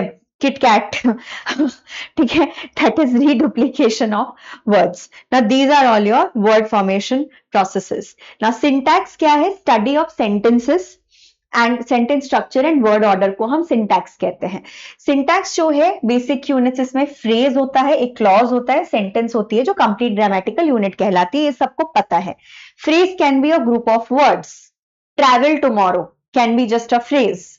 I go home, I want to go home, right. So clause होती है यूजुअली सब्जेक्ट और verb. I want to has subject and verb. ठीक है, आई want to, उसके बाद कंप्लीट करते रहो सेंटेंस. सिंपल सेंटेंसेस में एक इंडिपेंडेंट क्लॉज होती है. फ्रेज जो है it can not survive by itself. Usually phrases incomplete माने जाते हैं, उनको सेंटेंस में प्रॉपर हमें यूज करना पड़ता है, राइट. बट क्लॉज जो है, as I said, I want to, Theo will say, Theo will stay, let's say. कब रुकेगा, क्या रुकेगा, वो बात की बात है ना. bunch of flowers, right? bunch of flowers can be a phrase. independently उसका कोई मतलब निकल के नहीं आता है. now types of sentences क्या क्या है? simple, one independent clause. compound, two independent clauses. complex is one independent plus one dependent. compound complex is multiple independent plus dependent clauses. noun phrase, for example, the young student. Verb phrase, I have been watching, I have been reading, I have been running, I have been doing, etc., whatever you want to say. Just a second, हाँ. हिलाया किसने है भाई? हाँ, sorry. हाँ, adjective phrase is very beautiful. Adjective phrase, you're looking very beautiful. Please run. Adverb is run quickly, dance slowly, right? तो ly वाले जो words होते हैं वो adverb होता है. Adjective is very beautiful, very handsome. It can be anything, x, y, z, right? Adjectives जो है वो describe करने के लिए किसी को use किया जाता है. Preposition तुमको पता है, to the room, through the corridor, go to your room, right? in the classroom, at my will, right? so ये सारे तुम्हारे prepositional phrases हैं. ये बहुत basic है, इसको मुझे बताने की जरूरत नहीं है. तो syntax में we have subject, verb, object. coordination होना चाहिए, subordination होना चाहिए, transformation होना चाहिए, active to passive, passive to active, statement to question, question to statement. and कई बार होता है कि एक sentence का multiple meaning निकल के आ सकता है. ये ambiguity कहलाता है. इसको मैं बाद में तुम्हें पढ़ा दूंगी, ठीक है. I will talk about it later on. then moving on to semantics. Semantics is the study of meaning in language. Study of meaning in language is semantics. मैंने तुमको पहले बताया था. Denotation क्या होती है? जो literal meaning होती है. So for example, I want to go tomorrow. Literal meaning, I want to go tomorrow. इसका connotation क्या है? एसोसिएटेड और इमोशनल मीनिंग जो होती है वो कॉनोटेशन होती है. बट सेमांटिक्स जो है, semantics focuses on the denotation aspect of it, कि लिटरल मीनिंग क्या निकल के आ रही है. हमें इमोशन से कोई लेना देना नहीं है, बिकॉज हम टेक्निकली देख रहे हैं. लिंग्विस्टिक्स इज अ साइंस, ये don't forget that. Connotative meaning जो है वो लिटरेचर वाले देखते हैं बैठ के, कि अच्छा इसका मतलब क्या हो सकता है, इस सेंटेंस का लिटरल मीनिंग ये है, बट कॉनोटेटिव मीनिंग क्या है, मेटाफर, मेटोनिमी हम बैठ के डिकोड करते थे, वो हमारा काम है ना. Denotation is the literal meaning. So types of word relationships, ये एक ही टेबल में सब कुछ मैं तुमको बता दूंगी एक ही बार में. आई होप कि it is visible. If it is not, इसको जरा मैं वो कर दूं. रुको एक सेकेंड, और इसको सीधे मैं करने की कोशिश करती हूँ. टेढ़ा हो जाता है मुझसे कई बार. Wait, I think we should be able to get it now. हाँ, ठीक है. हाँ, फिर भी थोड़ा बहुत सीधा साधा है ये. ओके, सो सिनोनिमी सबको पता है. सिनोनिम्स क्या है, right? Synonyms are similar meaning, है ना. Big, large, tiny, small, trivial, right, जो सिमिलर साउंडिंग वर्ड्स है, ब्यूटीफुल का है, ब्यूटीफुल का है, वेरी सॉरी हैप्पी का है, जैसे चीयरफुल, ग्लैडफुल, मैं सोच रही हूँ हैप्पी बट मैं बोल रही हूँ ब्यूटीफुल, सॉरी। सो चीयरफुल, ग्लैड, गे, हाँ, बिगिन का मतलब स्टार्ट है, जॉयफुल, ग्लीफुल, राइट, फास्ट का मतलब है quick, child can also be like a, you can call a kid a child, you know, how are you child, तो मैं तो बच्चे, बड़े बच्चों को भी, तुमको भी बहुत बोलती हूँ मैं, चाइल्ड चाइल्ड बोलती रहती हूँ, बच्चे बच्चे बोलती रहती हूँ, है ना। सो सिनोनिम सबको पता है। और antonymy is opposite, hot, cold, fire, ice, जैसे होता है वैसे ही एंटोनिम्स होते हैं, ठीक है। बाइनरीज जो होती है उसको भी एंटोनिम्स ही देखा जाता है, डार्क, लाइट, राइट। तो रिच, पुअर, जहां पे employer, employee is also a kind of antonymy, employer ऊपर है, एम्प्लॉय पूरा नीचे है। हैप्पी, सैड, स्ट्रॉन्ग, वीक, ये सारे हमारे एंटोनिम्स है ना। हाइपोनिमी क्या है? हाइपोनिमी बहुत इंटरेस्टिंग है। इट्स बेसिकली स्पेसिफिक जनरल, मतलब मान लो कि मैं कह रही हूँ which flower, give me daisies, मैं बोलती हूँ I love daisies. Now hyponymy क्या है? डेजीज जो है, it's a hyponymy of the category of flower. Flower के अंदर daisies, rose, hyacinth, lilies, daffodil सब आता है, समझ रहे हो? Hyponymy is basically category. So for example, अगर मैं बोलूं टाइगर, ठीक है, अगर मैं बोलूं टाइगर, तो टाइगर जो है वो कैट फैमिली के अंडर आता है, जो कि in turn is a hyponymy of animal, समझ रहे हो? So for example, car is specific, vehicles, vehicle is general, but vehicles के अंदर it can be any vehicle, है ना, बस आ सकता है, कार आ सकता है, स्कूटी आ सकती है, बाइसाइकिल आ सकता है, रिक्शा आ सकता है, पुली आ सकता है ना, जो रिक्शा, पुली वाला रिक्शा, तो व्हीकल के अंदर काफी सारी चीजें आता है। तो dog is a kind of animal, sparrow is a kind of bird, square is a kind of rectangle, Apple is a kind of fruit, violin is a kind of instrument, ठीक है। These are the example. Oak is a kind of tree. So hyponyms are more specific. Hypernym is more general. Okay. Now moving on to polysemy. Moving on to polysemy. Polysemy का मतलब है एक word है but related meaning है. So for example, head of the body, sir हमारा ऊपर है, head of the institution भी, इंस्टीट्यूशन का मुंडी है, ठीक है, तो मुंडी, मुंडी, ओके। नाउ बैट, एनिमल, ठीक है, नहीं नहीं, बैट, एनिमल, और वो तो अनरिलेटेड मीनिंग्स हो गए ना, एनिमल वाला बैट तो पॉलिसेमी में नहीं आएगा। हाँ, so light, so I feel light headed versus let there be light, थोड़ा सा रिलेटेड है, लाइट का मतलब रोशनी है, तो पॉजिटिविटी के साथ वो जुड़ा हुआ होता है, एंड लाइट में तो थोड़ा आपको हल्का फील हो रहा है, ठीक है। Spring, in terms of spring is also to do with fertility, spring जो कॉइल वाला स्प्रिंग है उसमें रिलेशनशिप है, ठीक है। Right, turn right, you were right, right, so direction, और वो होता है polysemy. Ring and ring, it's not polysemy यार, one word with related meaning नहीं है, पॉलिसेमी और होमोनिमी में बहुत कंफ्यूजन होता है, but anyway. So same form और अनरिलेटेड मीनिंग्स कौन कौन से है?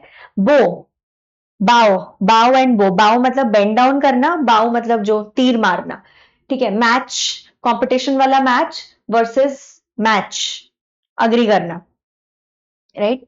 Seal, animal, seal close, pen जो कि राइटिंग के लिए होता है, पेन जो एनिमल रहते हैं, पेन वो होता है। बास इज फिश वाला बास, एंड बास is low sound. Tyre and tyre, चक्के वाला टायर एंड ऐसे थकना वाला टायर, उसमें कोई रिलेशन, दूर दूर तक कोई रिलेशन नहीं है। पॉलिसेमी इज बेसिकली एक वर्ड है जिसके मीनिंग्स अलग अलग है बट रिलेटेड है। सो फॉर एग्जाम्पल, इसमें पॉलिसेमी में मैं एग्जाम्पल और एक दो लिखती हूँ। लेग ऑफ अ टेबल, ठीक है, leg of a human versus leg of a table, समझ रहे हो ना, नीचे का ही हिस्सा है ना, जिसे कहते हैं,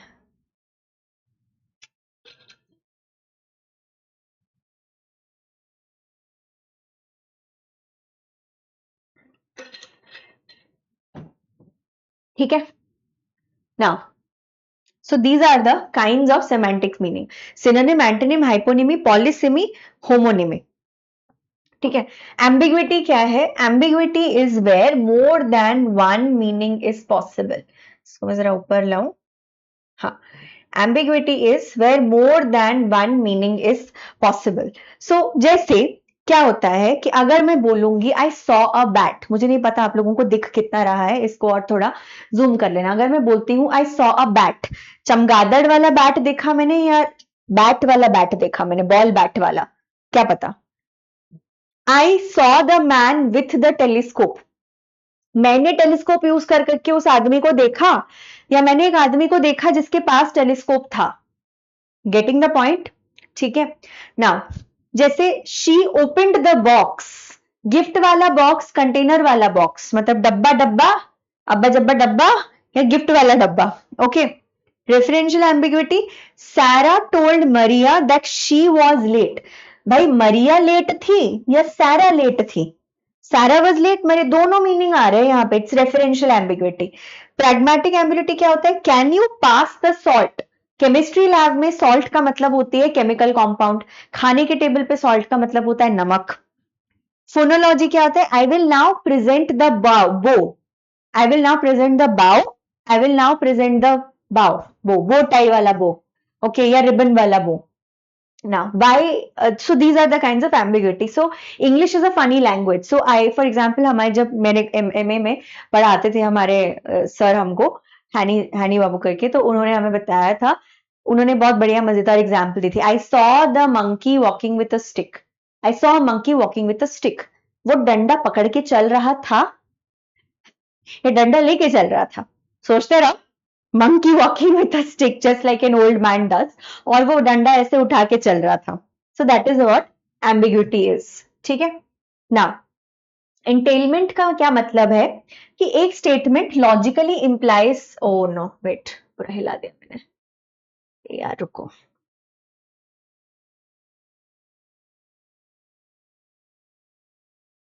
हाँ, one statement logically implies the other, one statement logically implies the other. For example, she is a widow, statement A entails statement that the husband is dead. So John, or let's say Kim stopped smoking, ठीक है, Kim stopped smoking entails that Kim used to smoke once, used to smoke once, that means तुम entail कर रहे हो ना, it means that वो कभी smoke करती थी या करता था इसीलिए उसने बंद करा है या करी है, राइट? ना प्री सपोजिशन क्या है कि मुझे पता है कि वो कभी ना कभी स्मोक करती थी इसीलिए उसने बंद करा है। या मैं बोलती हूँ वेयर इज योर ब्रदर, किसी को मैं पूछती हूँ वेयर इज योर ब्रदर, इसका प्री सपोजिशन क्या है? मुझे पता है कि उसका भाई है। एंटेलमेंट क्या है? वेयर इज योर ब्रदर का एंटेलमेंट मतलब है उसका भाई अभी तक आया नहीं है, right? So if I say where is your brother, he is not here, so sentence A sentence entails sentence B, so it is just about a logical argument कि A B argumentatively वो flow करता है, इसमें कोई बहुत वो बड़ी complicated चीज है नहीं। ठीक है ना? pragmatics क्या है? study of meaning in context. context क्या मतलब है कि किस situation में क्या language आप use कर रहे हो। Okay, deixis is words depending on context, I use करना है, यू यूज करना है, हियर नाउ दिस क्या यूज करना है वो डिपेंड करता है। स्पीच एक्ट थ्योरी क्या है? जे ऑस्टिन और जॉन सर्ल ने इसको दिया था in their work, in Austin's work how to do things with words. तो उन्होंने बोला एक होती है लोक्यूशनरी एक्ट, एक होती है इलोक्यूशनरी एक्ट, एक है परलोक्यूशनरी एक्ट। तो लोक्यूशनरी क्या होती है? जो मैं बोलती हूँ, I will be there, so let me say, मैं बोलती हूँ I will be there. इलोक्यूशनरी का क्या मतलब है कि मैं वहां आऊंगी, right? I will be there का मतलब I will be there on time, मैं उधर पहुंच जाऊंगी, I will be attending the event. Perlocutionary act क्या है? लिसनर को पता चलेगा कि मैं उसको अश्योर कर रही हूं कि हाँ भाई मैं आ जाऊंगी, हाँ बहन या भाई मैं आ जाऊंगी।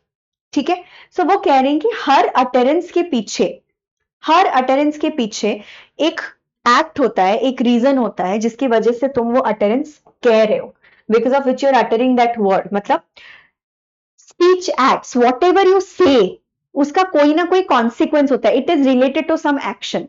तो मैं बोलती हूँ I will meet you tomorrow, और I will take a class on Friday, और I will not take a class on Friday. Locutionary is I will not take a class on Friday. Illocutionary क्या है? मैं तुम्हें बताना चाह रही हूँ कि भाई मैं क्लास नहीं ले पाऊंगी कारण जो भी हो।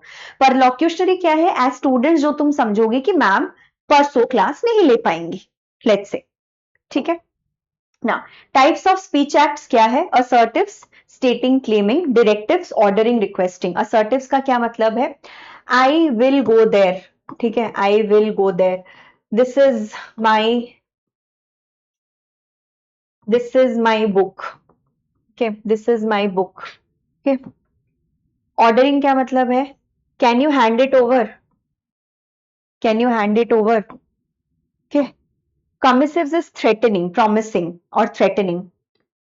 If you don't complete your homework, if you don't complete your homework, dash dash dash, ठीक है।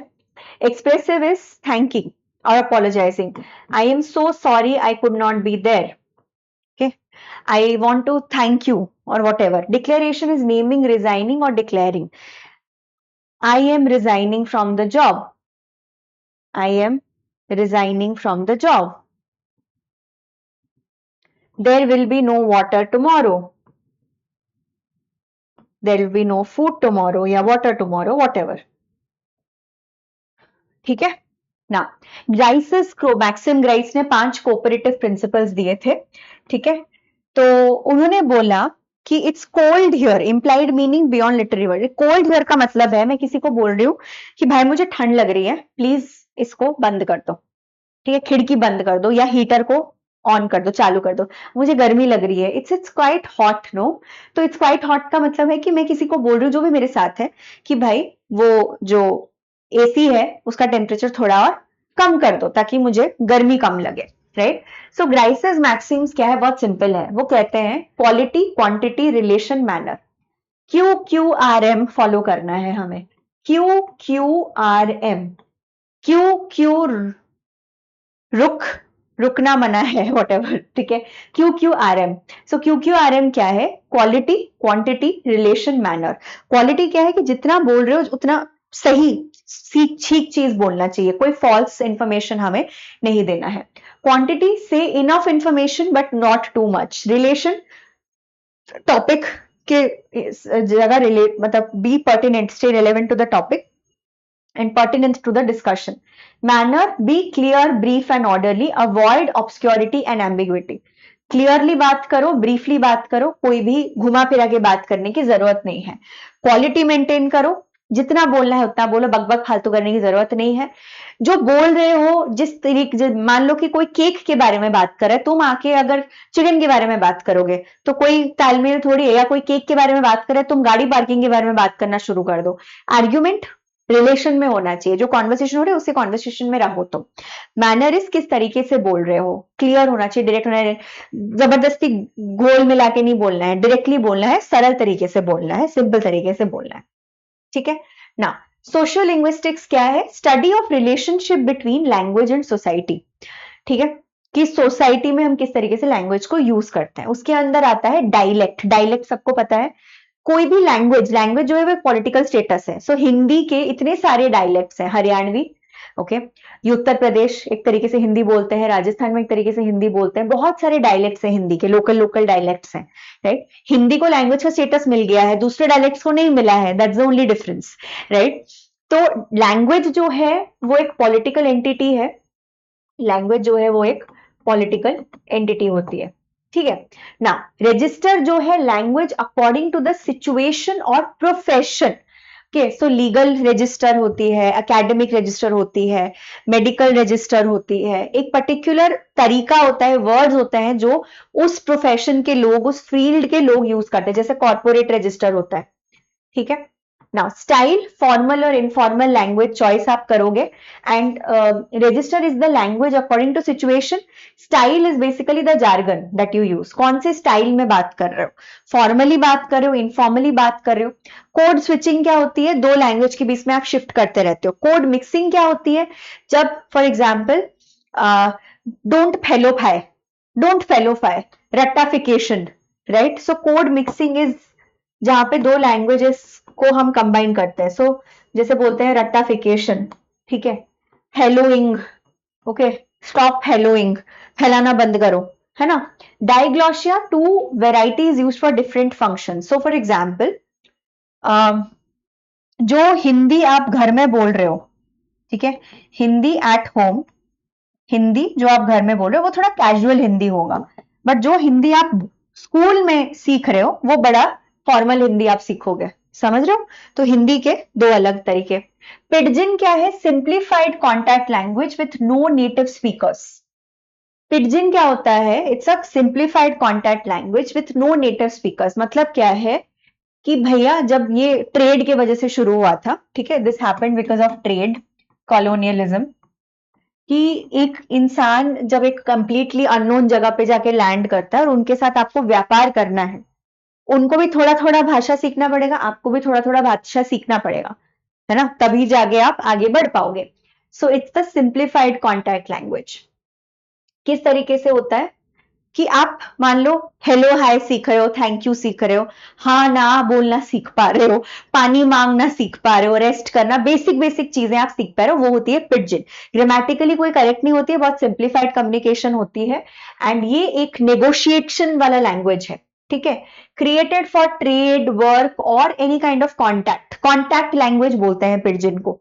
बहुत लिमिटेड ग्रामर होती है, वोकैबुलरी होती है, बहुत सारे लैंग्वेजेस से ये ड्रॉ करता है। So West African pidgin English, ठीक है, Tok Pisin which became a creole बाद में ना, Bazaar Hindustani, market language mixing Hindi Urdu English जो कॉमर्स में यूज होता था, ठीक है। सो पिडजिन डिपेंड करता है कि क्यों उसको यूज किया जाएगा ना। क्रियोल क्या है? जब एक pidgin becomes the first language of a community, जब पिडजिन ट्रांसफॉर्म हो जाता है अपना एक लैंग्वेज में, वो डेवलप हो जाता है ओवर टाइम।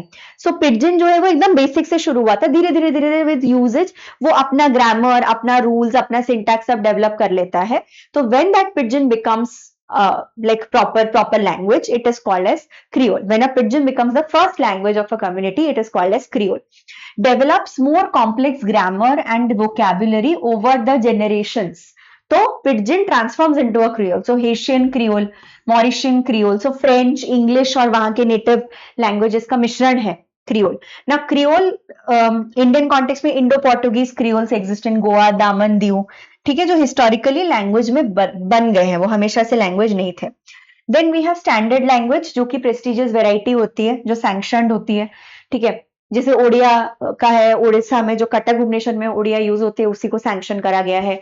हिंदी को जैसे सैंक्शन करा गया है, जो स्टैंडर्ड वेराइटी है वो हाई क्लास लोग यूज करते हैं, एक पर्टिकुलर सर्कल में यूज होती है, एक पर्टिकुलर शहर में यूज होती है, इंपॉर्टेंट शहर में, तो वो स्टैंडर्ड लैंग्वेज बन जाता है।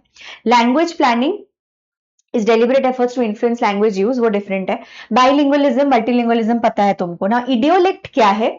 The unique individual speech style of a person. हर इंसान अपने हिसाब से बात करता है, अलग अलग तरीके से बात करते हैं। जैसे मैं हिंदी बोलूंगी, वैसे कोई तुम में से कोई और हिंदी नहीं बोलेगा। मेरा थोड़ा हिंदी अलग सा उठपटांग सा हिंदी होता है, ठीक है। मैं कुछ कुछ पर्टिकुलर वर्ड यूज करूंगी जो मैं ही सिर्फ यूज कर रही हूँ, तुम में से कोई यूज नहीं कर रहा है, right. So individual speech style जो होती है वो होती है इडियोलेक्ट। जो पिक्यूलियर वर्ड्स हैं, थोड़े से प्रोनाउंसिएशन है, जेस्चर्स हैं, जो जिस तरीके से मैं पढ़ाती हूँ, सारे एजुकेटर्स वैसे थोड़ी पढ़ाते हैं। दूसरे एजुकेटर्स का अपना स्टाइल है, मेरा अपना स्टाइल है, बोलने का सलीका अलग होता है, right.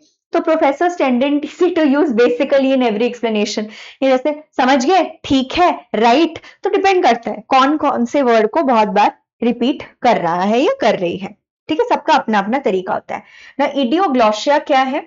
A private language spoken between a small group. जब आप अपना एक इन्वेंटेड वर्ड सिस्टम यूज करते हो, जो जिसको कहते हो कोड लैंग्वेज, जिसको कहते हैं कोड लैंग्वेज, कि हाँ आपस में हमने कोई कोड लैंग्वेज अपना बनाया है, चिट्ठी विट्ठी हम कोड लैंग्वेज में लिखते हैं, हम ऐसे कम्युनिकेट करते हैं, तो उसको कहते हैं कोड लैंग्वेज, ठीक है, clear. Now so two children in Delhi inventing गुड्डू गुड्डू टू मीन लेट्स रन, ठीक है। तुम्हारे कोड लैंग्वेज में क्या मतलब होगा वो तुम्हें ही पता होगा, कोई और नहीं जानता है कि तुम्हारे बीच में क्या बातें हो रही है।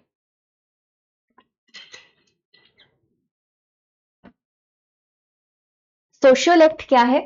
The way a social group speaks a variety marked by social class, occupation, age etcetera. जो अंग्रेजी एलिट पीपल बोलते हैं, elite upper class people, south Delhi people, south Bombay people, we don't speak like that, we are middle class people, ठीक है, जैसे Kapil Sharma show में इसी चीज का मजाक उड़ाया जाता है, एग्जैक्टली वही है। तो जो कॉर्पोरेट ऑफिसर्स में बात होती है वर्सेस रूरल स्कूल में जैसी अंग्रेजी होती है, या upper class, lower class, middle class अंग्रेजी, ठीक है, upper class versus middle class English, that is what is sociolect. ठीक है, दैट इज व्हाट इज सोशियोलेक्ट।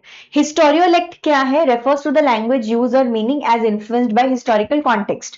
कि स्वदेशी का मतलब इंडिया फ्रीडम स्ट्रगल के वक्त कुछ और था, है ना, एंड उसका मतलब बॉयकॉटिंग था, सेल्फ रिलायंस था।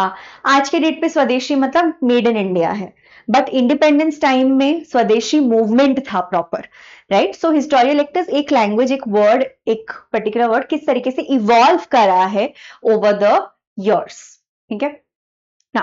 Language versus dialect. Language is a dialect with an army and a navy. A language is a dialect with an army and a navy. तो वही मैंने बोला ना कि भाई कौन सा डायलेक्ट स्टैंडर्ड वैरायटी बन के लैंग्वेज बन जाएगा, वो बहुत सारे फैक्टर्स पे डिपेंड करता है। Now register, as I told you, formal versus informal, namaste versus hi, ठीक है। Slang, jargon and colloquialism are some of the other terminologies जो आपको पता ही होगा, I am sure. Language borrowing क्या होती है? जैसे गुरु, पंडित, योगा जो है वो अंग्रेजी में संस्कृत से आया है, ट्रेन हिंदी से आया है, इंग्लिश में से, ठीक है। Sanskrit as a spoken language. Language death होती है। लैंग्वेज डेथ क्या होती है? जब एक लैंग्वेज एकदम विलुप्त हो जाता है। संस्कृत जो है as a spoken language is dead. कोई संस्कृत में भाषा में एक दूसरे से कोई बात नहीं करता है, संस्कृत को सिर्फ पढ़ा जाता है, लिखा जाता है, उसमें पोएम्स लिख सकते हो, वो लिटरेरी लैंग्वेज और रिलीजियस लैंग्वेज बन के एक्चुअली रह गई है। मेनी ट्राइबल लैंग्वेजेस जो है उनका डेथ हो गया है because they are not in use and उनको कोई प्रिजर्व भी नहीं कर रहा है, ठीक है। These are some of the important thinkers, you can just go through it. Now, psycholinguistics, I have already told you, study of relationship between the language and the mind. हम लैंग्वेज सीखते कैसे हैं, अब्सॉर्ब करते कैसे हैं, acquire कैसे करते हैं और उसको यूज कैसे करते हैं, है ना। कॉम्प्रीहेंड कैसे करते हैं, प्रोड्यूस कैसे करते हैं, हम याद कैसे करते हैं, कैसे एक्विजिशन होता है, किस तरीके के एरर्स होते हैं, वो साइकोलिंग्विस्टिक्स के अंदर आता है। और उसी के अंदर हमारे लैंग्वेज एक्विजिशन थ्योरीज आते हैं। फटाफट से सारे थ्योरीज को करते हैं। First language acquisition theories, first language acquisition theories के अंदर we have the behavioural theory, है ना, we have the behavioural theory. हाँ, ना so this is associated with B F Skinner, मैं ऑलरेडी बता चुकी हूँ वर्बल बिहेवियर में कि भाई इमिटेशन, रीइंफोर्समेंट, एनवायरमेंट से जो बच्चा सीखता है तभी वो लैंग्वेज सीखता है। अगर उसको सही एक्सपोजर नहीं मिलेगा बच्चे को तो वो लैंग्वेज अच्छे से नहीं सीख सकता है, ठीक है।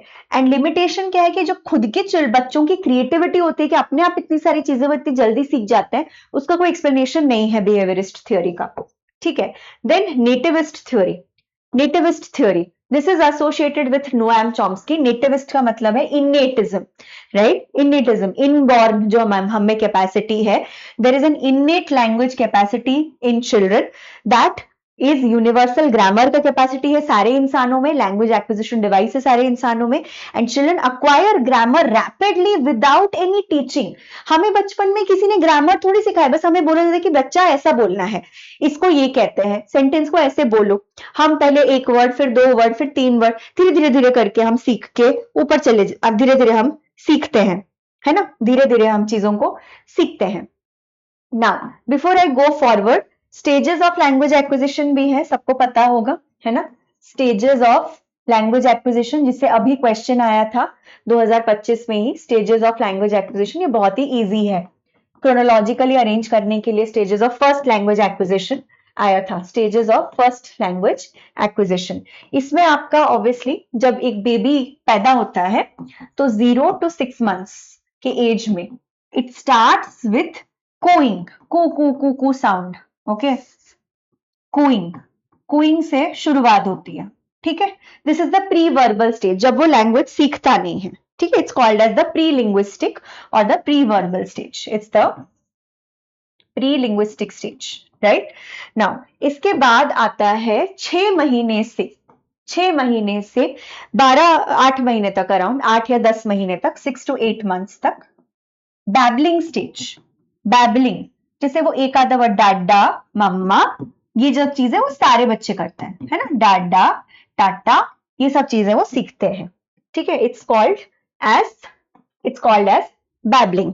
Then आता है holophrastic या one word stage या holophrastic stage, जो कि 9 से 12 महीने तक, if I'm not wrong, नहीं सॉरी 9 से 18 महीने तक ये लास्ट करता है, ठीक है, which is called as the one word stage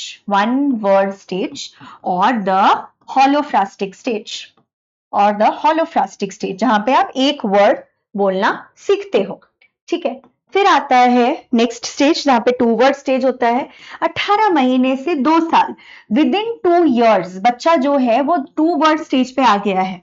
पूरी सेंटेंसेस नहीं बोल पाता है, but 2 word, want milk, so for example want milk, want food, want this, want that, dad come, okay, तो ऐसे करके वो 2 वर्ड स्टेज भी पहुंच जाते हैं। फिर आता है आपका मतलब टेलीग्राफिक स्टेज 24 से 30 साल तक, जहां पे वो प्रॉपर सेंटेंसेस 24 महीने से 30 महीने तक, 24 months to 30 months, okay? मतलब 2 to almost 3 years तक आता है proper.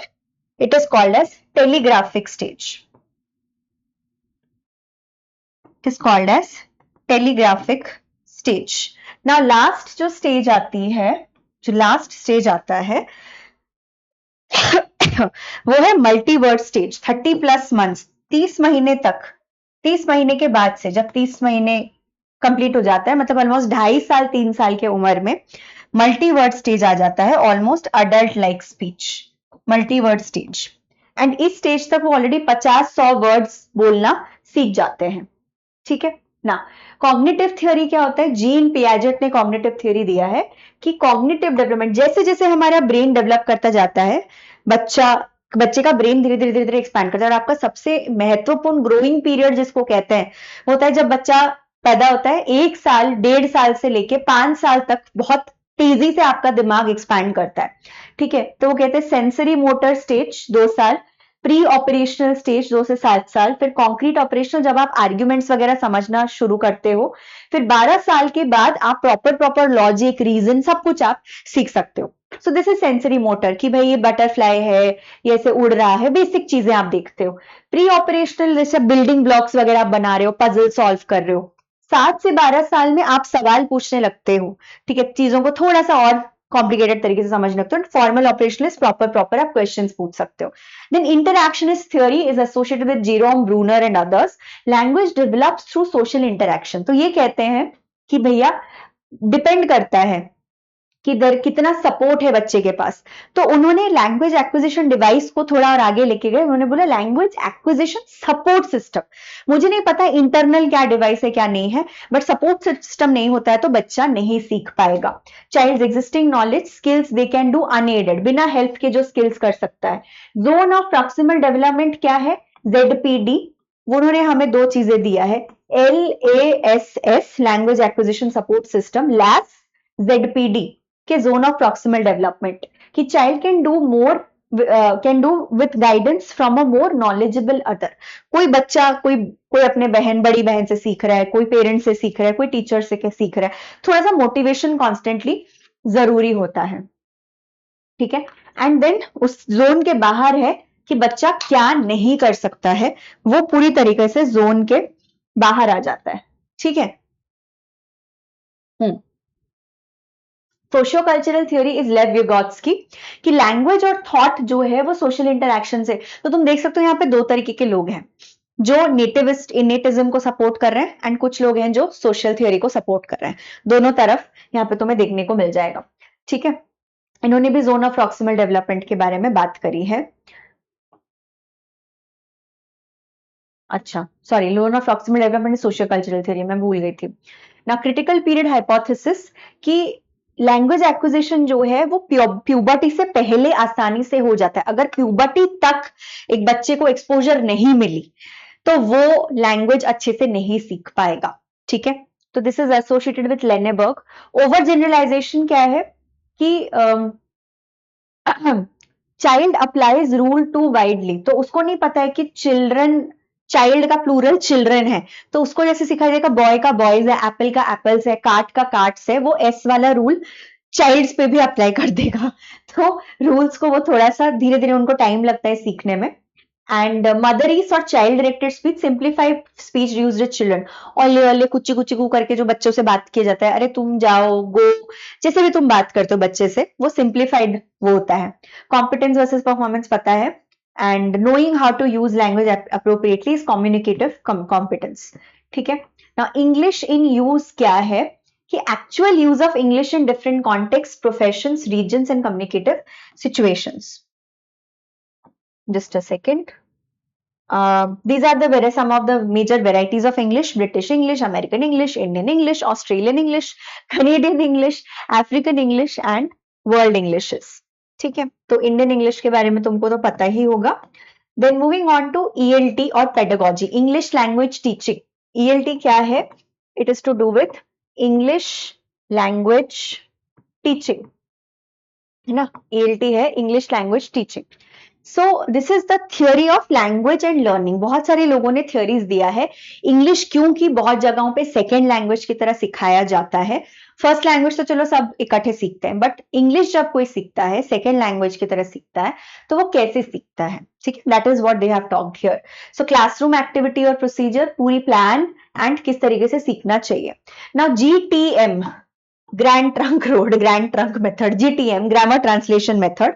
This is the oldest method in the book. Oldest and ineffective है आज के डेट पे, but this is the oldest method in the book.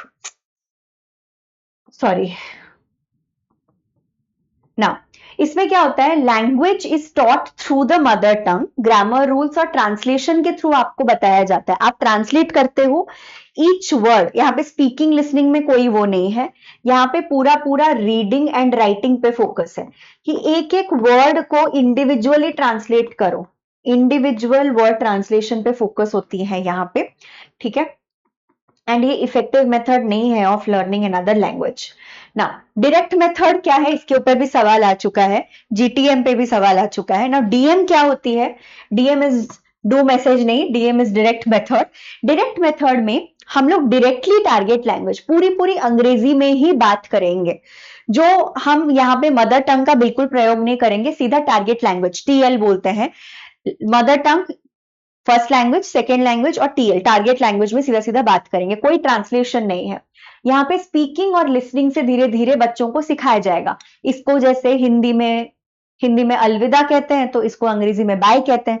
ठीक है, नमस्ते, हेलो, हाय. सो नो ट्रांसलेशन, डायरेक्टली आप बताओ, because meaning should be connected directly with the target language without translating it. कोई कॉन्सेप्ट नहीं, कोई ट्रांसलेशन नहीं, सीधा सीधा मतलब वो धीरे धीरे इंडक्टिवली, मतलब आपको सेंटेंसेस पहले बताई जाएगी, ग्रामर रूल्स आप बाद में सीखोगे. Vocabulary taught through objects, through actions, through pictures.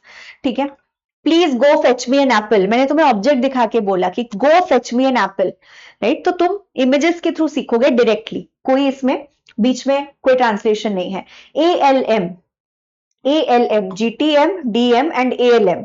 So this is based on behaviorism and structural linguistics. इसमें क्या होती है, हैबिट फॉर्मेशन, ड्रिल्स और प्रैक्टिसेस कराया जाता है आपको, रूल्स वगैरह यहाँ पे सिखाया जाता है. रेपिटेशन के थ्रू आप सीखोगे. I can walk home, I can read this, I can do this, I can play guitar.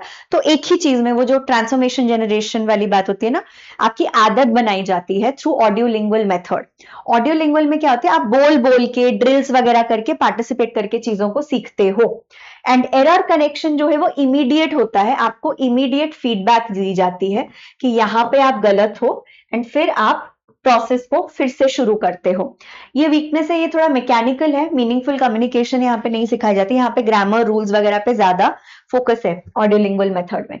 Structural approach क्या है, that language is taught through graded structures, जहां पे हम सेंटेंस पैटर्न्स पे फोकस कर रहे हैं. सिंपल टू कॉम्प्लेक्स स्ट्रक्चर्स पे हम धीरे धीरे जाते हैं स्ट्रक्चरली. ठीक है, कि सिंपल सेंटेंसेस से मूव किया जाएगा, फिर कॉम्पाउंडिंग सिखाई जाएगी, सॉरी कॉम्प्लेक्स दिखाई जाएगी, फिर कॉम्पाउंड सेंटेंसेस पे धीरे धीरे हम मूव करेंगे. सिचुएशनल, SLT क्या है, language presented in meaningful situations. मतलब आपको सिखाया जाता है कि भाई तुम्हें, for example you have to book a ticket, ठीक है, और you have to travel, you have to take the train, you have to take the train, you have to book the ticket, you have to order food. तो आपको ना situation दिया जाता है कि क्या करोगे इस केस में।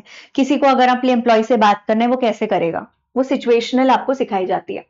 CLT is communicative language teaching, जो कि रिएक्शन था ग्रामर ट्रांसलेशन मेथड का, कि हमें प्रॉपरली कम्युनिकेशन सीखना जरूरी है with a lot of interesting बनाना है क्लासरूम को। फ्लुएंसी एंड मीनिंगफुल कम्युनिकेशन, वो स्पीकिंग से ग्रामर सीखना, पहले ग्रामर फिर स्पीकिंग नहीं, स्पीकिंग के थ्रू हम ग्रामर सीखेंगे। कम्युनिकेशन के ऊपर ज्यादा फोकस है, जहां पे आप रोल प्ले कर रहे हो, आप मूवीज एनेक्ट करा रहे हो, आप ड्रामा करवा रहे हो बच्चों से, आप GD करवा रहे हो, ग्रुप डिस्कशंस करा रहे हो, प्रॉब्लम सॉल्व करा रहे हो। सो teacher is the facilitator and learner is an active participant. ये नहीं कि टीचर आ रहे हैं, खड़े रह रहे हैं, बक बक बक बक बक कर रहा है, क्लास से निकल जा रहे हैं, नहीं, कॉन्स्टेंटली एंगेजिंग एक्टिविटीज दिया जाएगा। कम्युनिकेशन के ऊपर फोकस है, ग्रामर धीरे धीरे आप कम्युनिकेशन से सीखोगे। नाउ TBLT क्या है? Task based language learning, language teaching. TBLT task based language teaching. तो again it's about completing the tasks, है ना, plan a trip, solve a problem, conduct interview. So it is situational से pretty similar है, situational और task based are very similar to each other, थोड़ा सा overlapping है, confuse मत करना, ठीक है ना। यहाँ पे भी वही बात है कि मीनिंग पहले, फॉर्म बाद में। सटीक, मैं तुम्हें यही बोलती हूँ, तुम लोगों में से काफी बच्चों की अंग्रेजी थोड़ी वीक होती है और वो बहुत कतराते हैं इस चीज से। टूटी फूटी अंग्रेजी बोलो, बट बोलो, ओके। धीरे धीरे धीरे धीरे सीखोगे, प्रैक्टिस के थ्रू सीखोगे। And I have told you to use applications, to use podcasts. धीरे धीरे धीरे धीरे प्रैक्टिस के साथ वो आगे बढ़ेगा, ऐसे इतनी आसानी से नहीं बढ़ता है वो आगे। TPR, total physical response, this is developed by James Asher. इसमें क्या होता है? Learners respond physically to command, stand up, sit down, ठीक है, जैसे इस तरीके से तुम कमांड्स दोगे एंड जेस्चर्स के थ्रू सिखाओगे। बिगिनर्स और यंग बच्चों को सिखाने के लिए वो ऑब्वियसली काम आता है कि तुम कमांड दो, वो करे। तो जैसे तुम अगर 180 डिग्री सिखा रहे हो कि ऐसे हाथ को करोगे तो ये पूरा 180 डिग्री है, इसी से रेनबो बनता है, ये 90 डिग्री होते हैं, ये 20 डिग्री होते हैं। तो जेस्चर्स के through linking language and movement, right. TPR is linking language and movement. Come sing a song for me, तो तुम गाना गा के वो बच्चा आपको दिखाएगा, ठीक है। कैच अ बटरफ्लाई, ठीक है, या stand up, sit down as I said, और फ्लाइंग ऑफ हेयर। तो आप एक्शन के थ्रू आप चीजों को सिखा रहे हो, जेस्चर्स के थ्रू, एक्शन के थ्रू आप चीजों को सिखा रहे हो। साइलेंट वे क्या है? Just the opposite of TPR। Silent way क्या है? This is developed by Caleb Gattegno. So teachers बहुत कम बोलेंगे, लर्नर्स को बहुत फ्रीडम है, ठीक है, लर्नर्स को बहुत फ्रीडम है, too much of freedom actually, कि वो खुद रूल्स डिस्कवर करे, पढ़े, सीखे। टीचर बस वहां, टीचर का रोल बहुत लिमिटेड हो गया। साइलेंस रहेगा क्लासरूम में, बच्चों को अपना टाइम दिया जाएगा सीखने के लिए, उनके ऊपर कोई प्रेशर नहीं है, कोई टेस्ट नहीं है, कुछ नहीं है। कलर रॉड्स, चार्ट्स के थ्रू उनको बोला जाएगा कि खुद डिस्कवर करो, पैटर्न्स खुद देखो, एंड तुम्हें कभी डाउट है तो टीचर खड़ा है यहाँ पे ना। सजेस्टोपीडिया और डिसजेस्टोपीडिया, जियोर्जी लोजानोव ने इसको वो करा था। Music, relaxation and positive suggestion. Again एक इतना फ्रेंडली, लर्नर एंजाइटी होती है बहुत, है ना, जो लर्निंग प्रेशर है, जो क्लासरूम एनवायरनमेंट का प्रेशर है, ठीक है, जो टेस्ट स्कोर्स का प्रेशर है, जो as NTA, as NET students तुमको बहुत करना पड़ता है। आई विश तुम्हें मैं बेटर तरीके से सिखा पाती, but NET demands that kind of pressure. Most of the entrances in India demand that kind of a pressure. So जो प्रेशर है, टेस्ट स्कोर्स है, किसी का टेंशन नहीं लेने का, एकदम रिलैक्स चिल करने का, म्यूजिक सुनने का, सीखने का, ठीक है। ड्रामा आपको इनैक्ट करके सिखाया जाएगा। मैं तो बोलती हूँ इंग्लिश गाने सुनो भाई, इंग्लिश गानों के थ्रू भी तुम इंग्लिश सीख सकते हो, लैंग्वेज, ठीक है ना। Community language learning Charles Curran का है। Learners treated as whole person, counsellor की तरह टीचर का जॉब है, उनको धीरे धीरे उनके नीड्स के हिसाब से आप ट्रेन करो। सो 1-on-1 आप उनको ट्रेन करोगे। Natural approach is Krashen and Terrell. So again speech को नेचुरली इंप्रूव करने देना। सो क्रैशन ने 5 हाइपोथेसिस दिया है।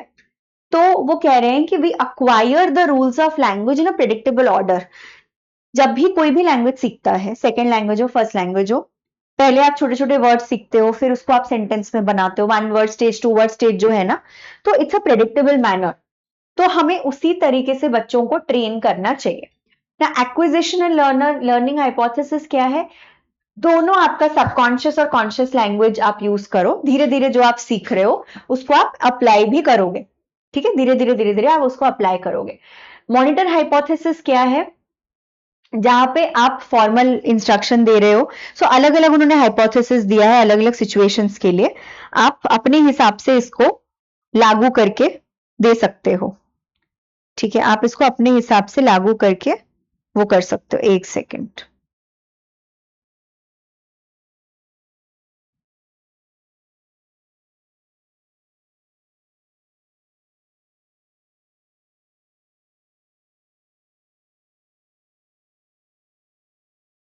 हाँ, then input hypothesis, unconscious learning practice and immersion test.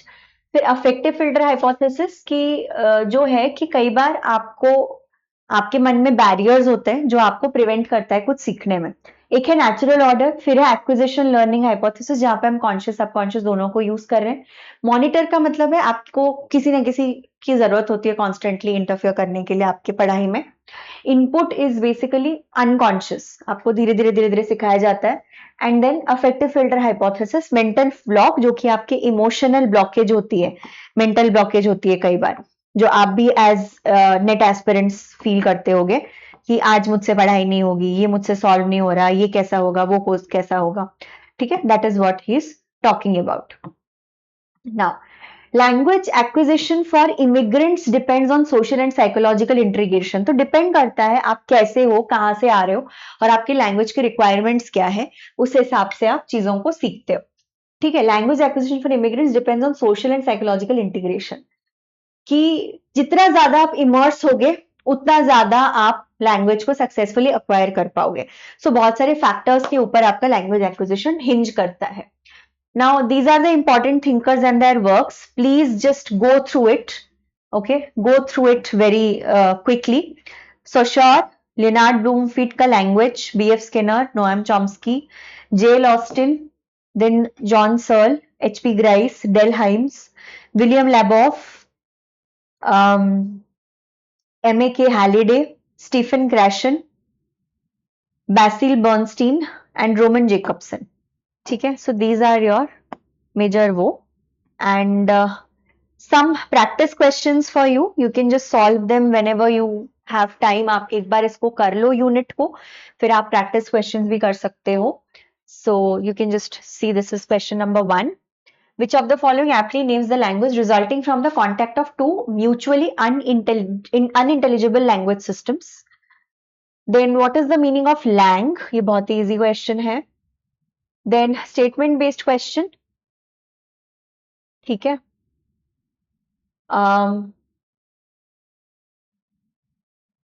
And your homework is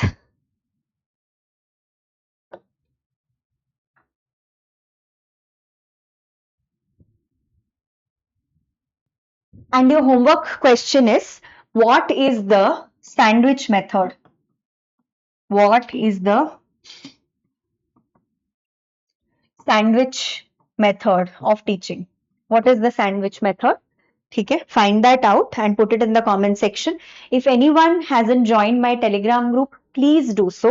वहां से आप मुझे डायरेक्टली भी संपर्क कर सकते हैं, मैं कुछ कुछ पोस्ट भी करती रहती हूँ। You can definitely come join and see how it goes.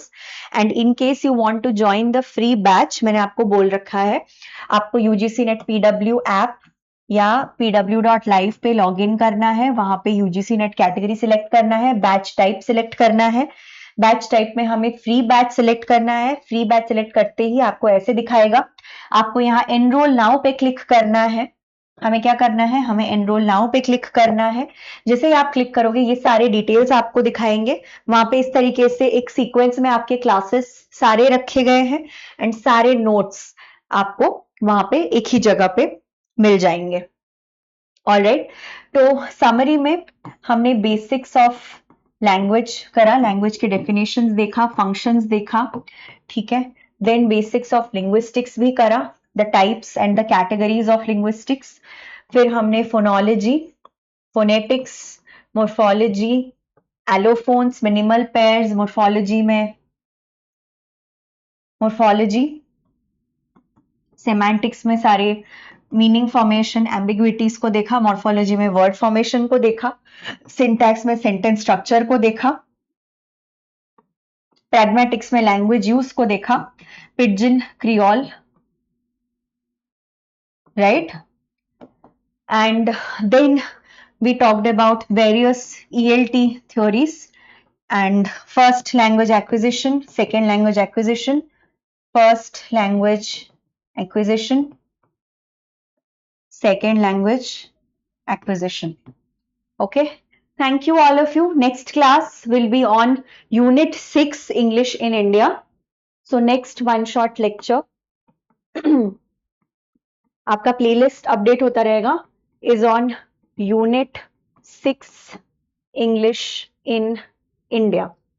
ये एक छोटा यूनिट है, कंपैरेटिवली प्रेडिक्टेबल यूनिट है।